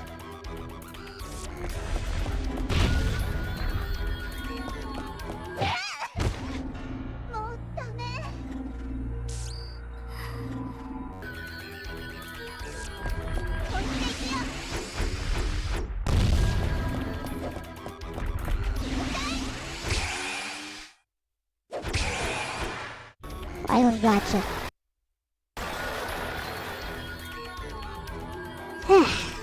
That took forever.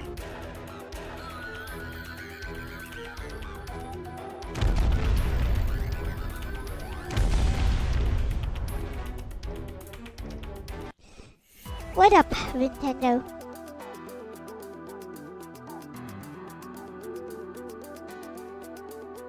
Somehow that is an S rank. 光ってる。なんだろう。 He's Nagi's voice.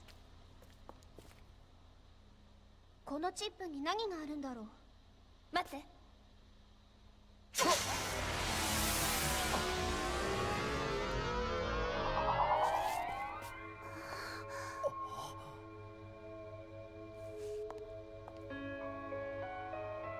Who's this guy? アスカだな。小杉博士。 Oh no, it's Senra and Kagura. 一緒だな。博士。小杉博士、私はここにいるよ。話しても無駄よ。どうして？これは録画されたホログラフィーか。ホログラフィー。お Holography? 前たちがこの私の姿を見る頃には、私はもうこの世にはいないだろう。アルマ社が秘密裏に製造していた生体兵器たちの暴動が起きた。わかりました。暴走したのだ。Watched Elden Ring boss fights and things of that nature, and I'm inclined to say how. I have no idea. アベルも生きているのか。アベルはどこにいるの？アベルは今どこにいるの？アベルはこの地を支配している。暴走したモンスターたちが生きる世界を提供したのだ。それが歪んだ世界。さらにアベルは自分でヒューマノイド型のモンスターを生成する方法をマスターした。Humanoid ヒュー monster. マノイド型の生成法。自分の複製を作り出すことに成功したのだ。 Replica! 私たちと静香、アベルの他に。もう一人。お前たちを生み出して後悔している。後悔？どうして？どうして？お前たちを戦うために生み出したのではない。より厳しい条件下においても必ずや生き延びてくれる新しい世代を生み出すことになると信じていたのに。だが何なの？お前たちを作り上げ、次第にその超人的な能力を発揮し始めるのを見て恐ろしくなった。自分が作り出したくせにそんな言い方ってひどい。俺たちは生まれてこない方が良かったっていうのかよ。お前たちを It was indeed a very patient hologram. 恐ろしくなった。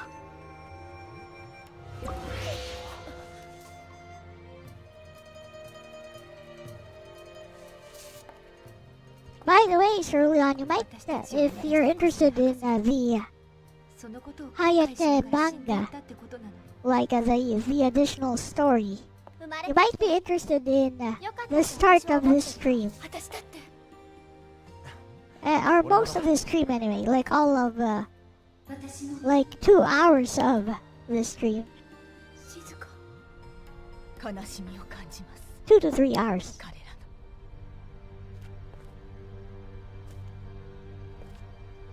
マイ、お前は鋭すぎるから他人の悲しみの感情まで拾ってしまう。I had Bestie translate the extra chapters while I also read it. 人一倍。アベルは生きて Oh, extra chapter. モンスターたちと共にな。 It's a nice little bonus.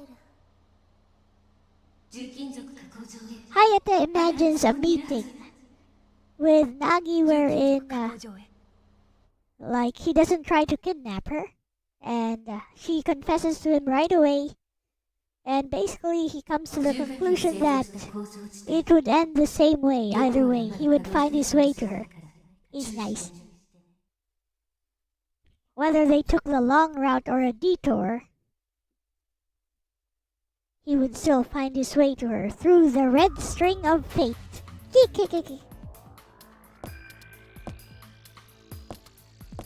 So yeah, thank you so much for that, for giving me the opportunity to do this.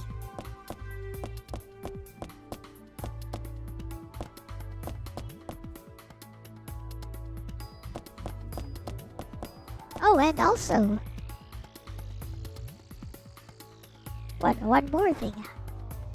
I tweeted Kenjiro Hata to thank him for creating the manga, for writing the ending, and Senpai noticed me. Okay. This is my tweet, and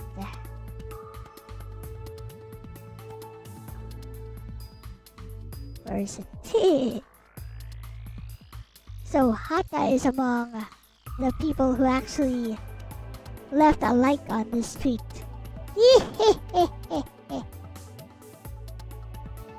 This is Hata's official Twitter account.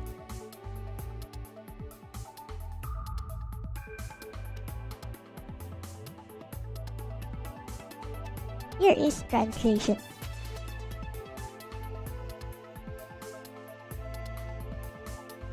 Looks like I got retweeted or something.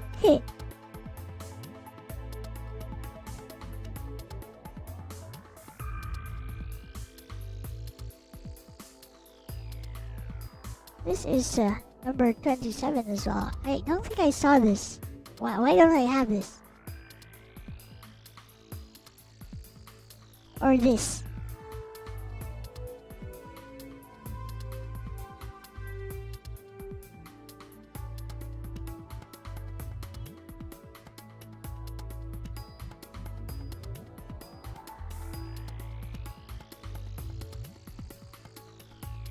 Anyway. Yeah, this one is new art. This one is just this one is the cover art. And what's interesting about this cover art, the characters are actually stickers, so they're all glossy because they're stickers. They're stuck on the cover.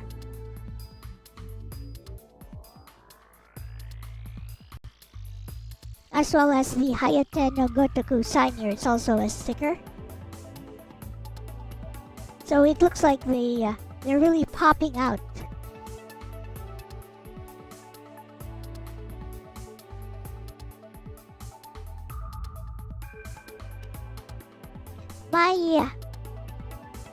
My copy did come with a picture of Nagi. Which I've shown before. A card of Nagi. Very Kurumi approved card.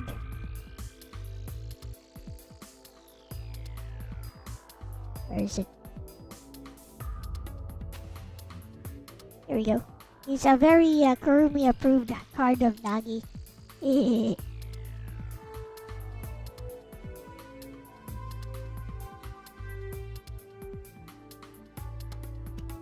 Take this and take that. Why don't you just go out with Nobita, Kurumi? There we go. Very nice.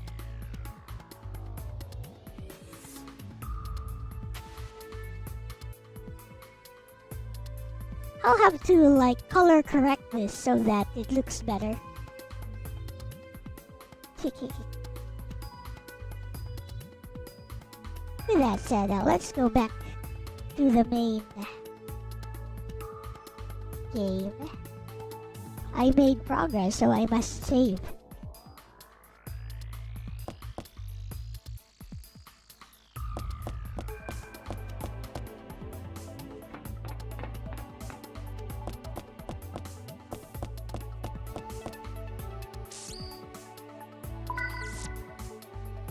First, a few upgrades. From a tear of vermilion to crimson tears.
What's next? Cheers to Chara 2. Isn't that a hentai game though?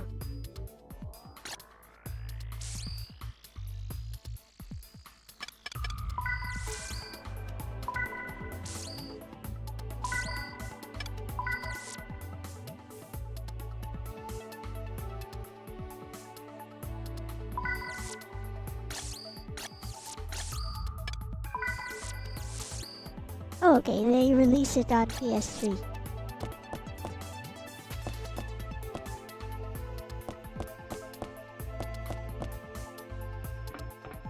So I should go buy some stuff or something.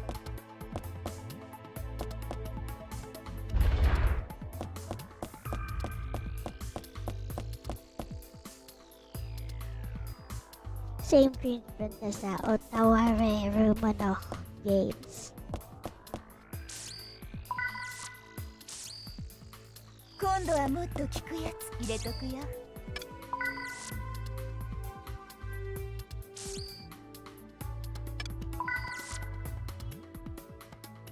Staminax D, Derelict Mine. 今度はもっと効くやつ入れとくよ。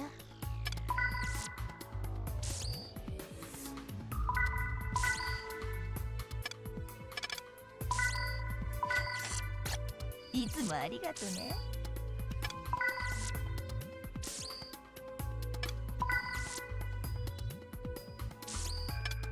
今度はもっと効くやつ入れとくよ。 So I need to find a Staminax D.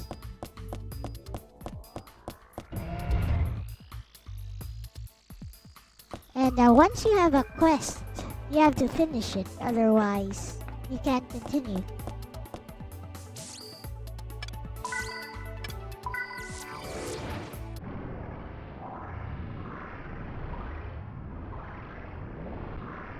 So let's go, I guess.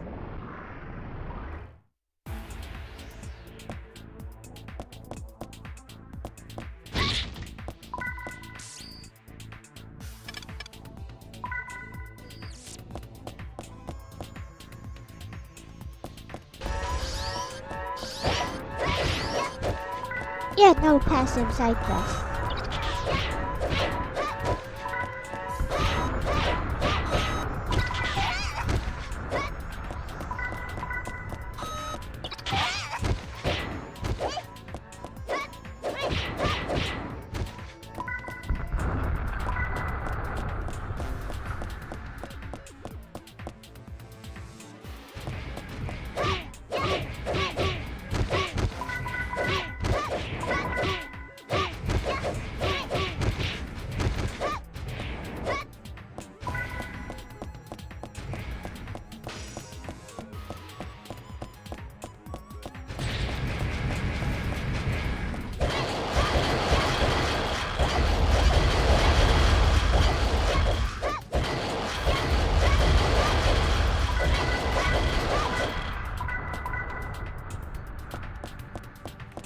Teleporter.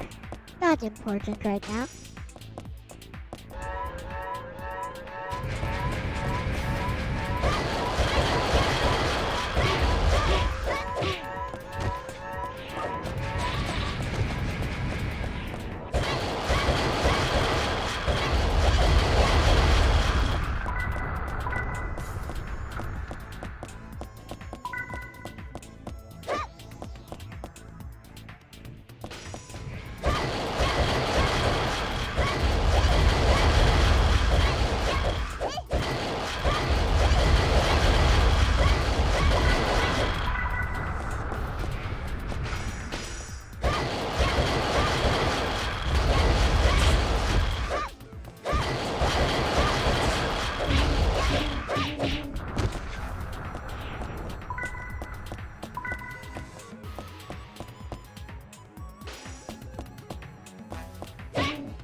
Nothing here.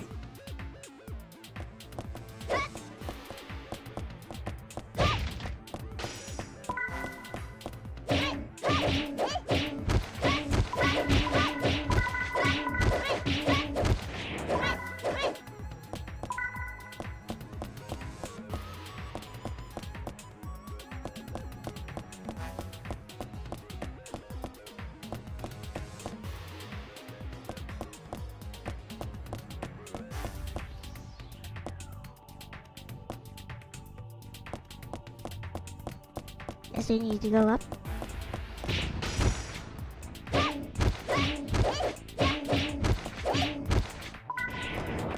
Roguelike.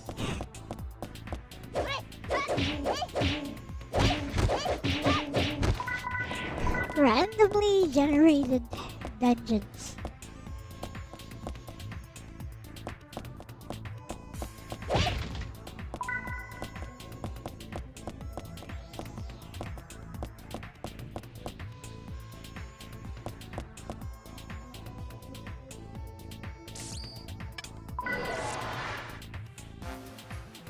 Haven't found the something stamina thing.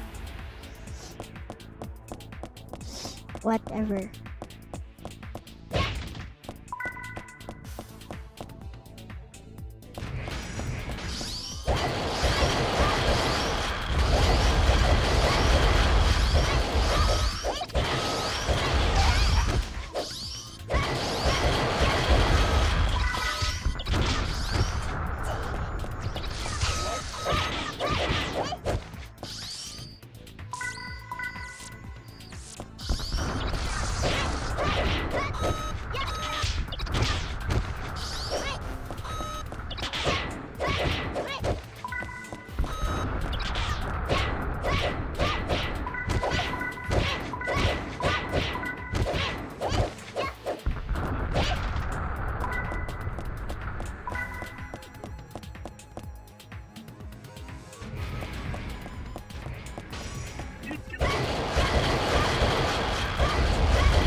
That guy was easy.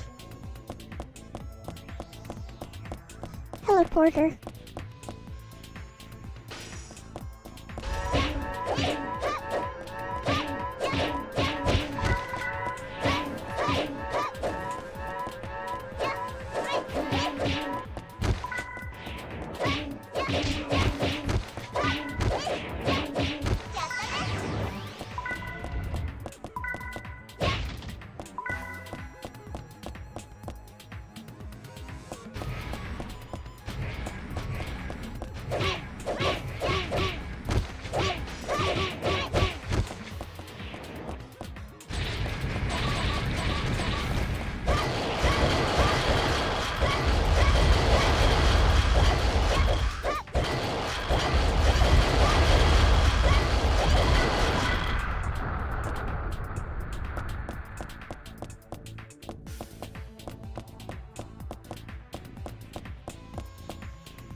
Nothing there.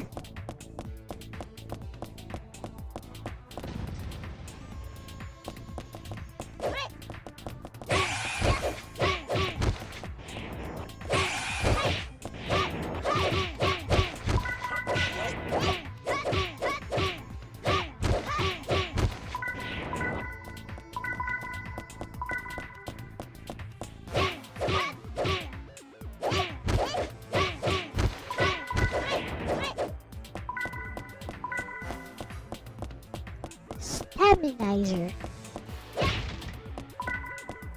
was the name of the thingy, I think.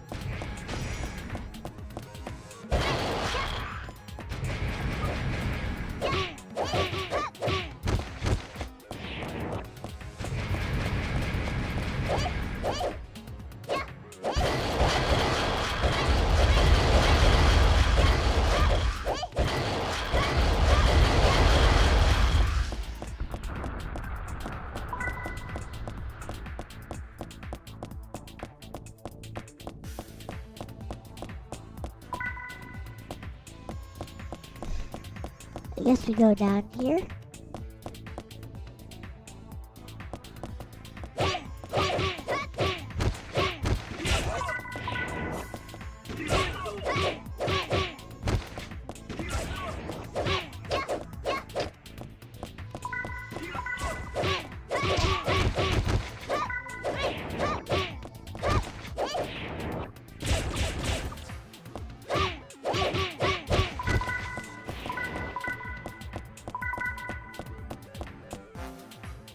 I too have a gun.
Not here.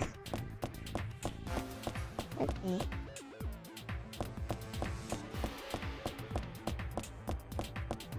Leaves us no choice except to go straight through this room.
Oh, it's up here.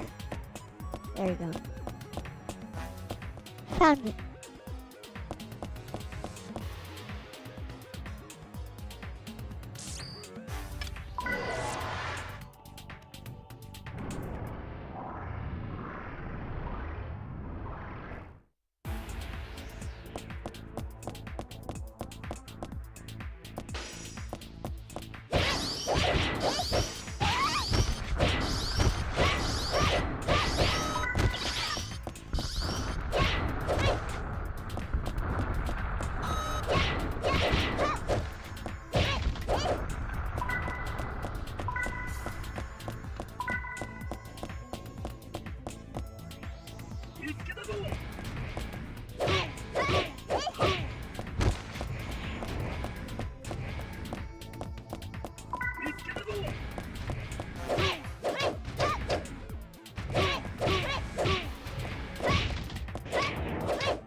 I got the thingy.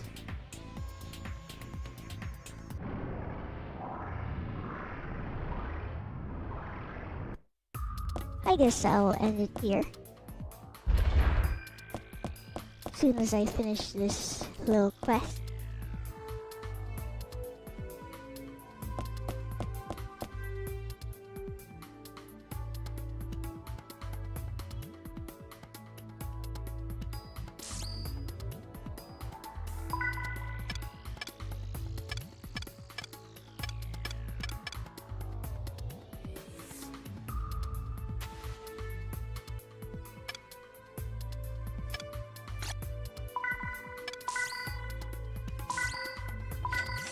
いつもありがとね。買わないなら帰ってく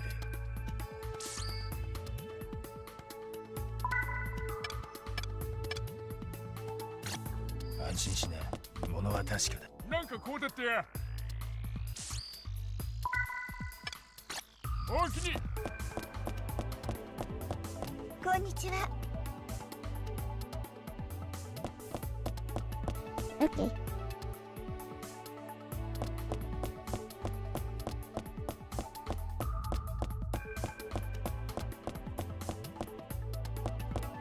Yo. こんにちは。町の復興に寄付金を募っているのじゃが、協力を願えんかの。おかげさまでナイフ屋が店を各地。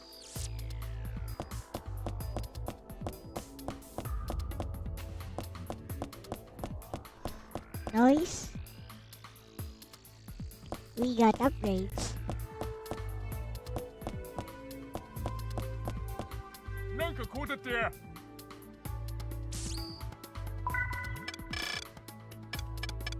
Ignite sword.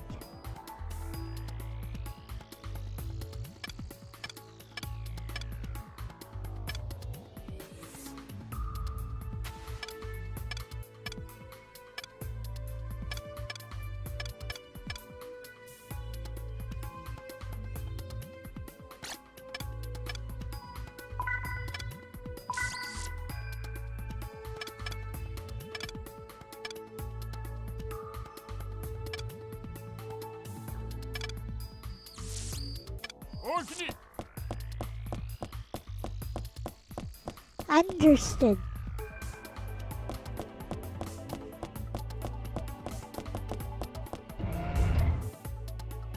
Hey, let's get the fudge out of here.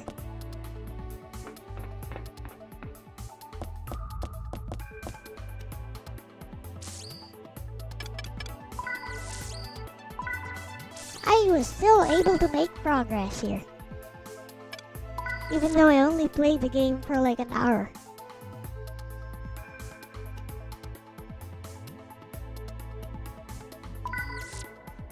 Stage 3 metal processor should be available here now.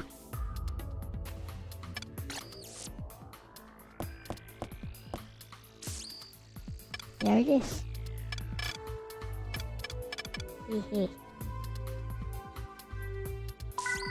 Let's take a quick look at how it looks. Then I'll end the stream. I want to see what the enemies look like. As well as what the environment looks like here, because... Oh, like, okay. These environments all suck because they're all randomly generated either way, so who cares?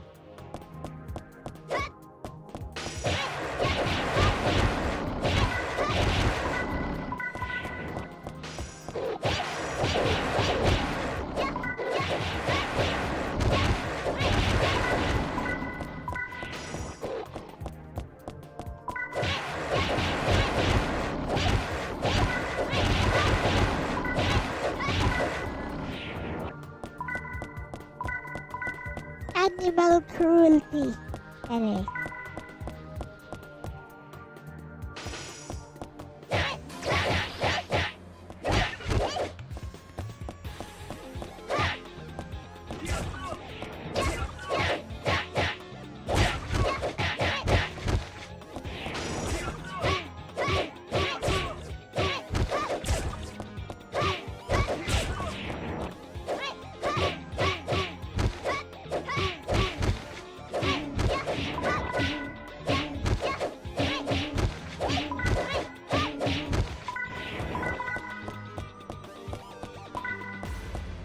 looks like pretty much the same types of enemies.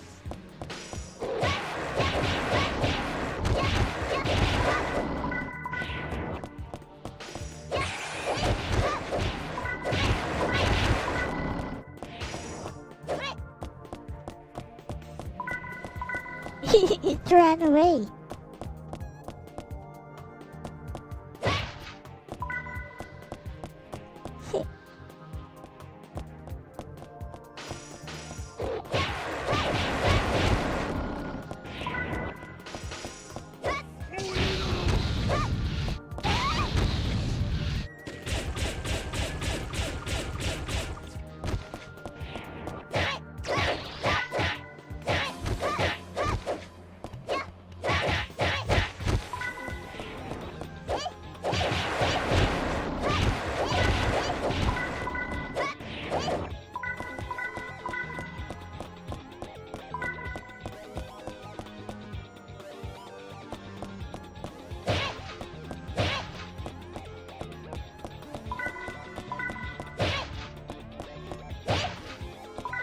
Kinda weird how this game does not give me motion sickness.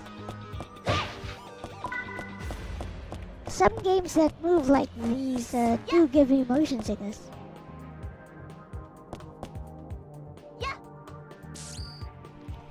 Oh, that's enough of that. I have saved the game, so it's all good. Alright, with that said, thank you guys for watching today. Join me tomorrow for Drawing with Elle. First we'll take a look at the homework assignments, and then maybe we'll try and do silhouettes. Yeah, silhouette painting, that should be fun. Arigatou da yo. Should teach us, the idea is to teach how to use hierarchies when painting with watercolors, which ones to paint first. Just like Nagi there in the in the menu. That said, I gotta go. So thanks for watching. This has been Elle-C with my bestie Lexus, and we are out of here. Bye bye. Bye bye.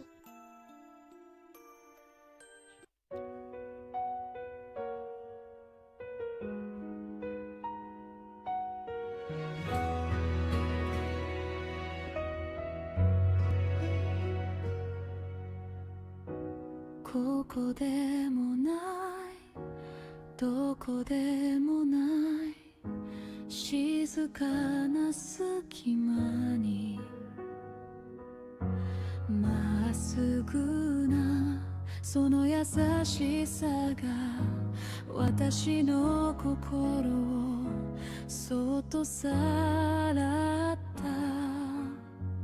紙に綴った言葉だけが届かぬ想いを空へ運ぶそれでも選んだこの気持ちは誰にも知られなくても静かに咲いてゆけるから報われないと誰が決められるの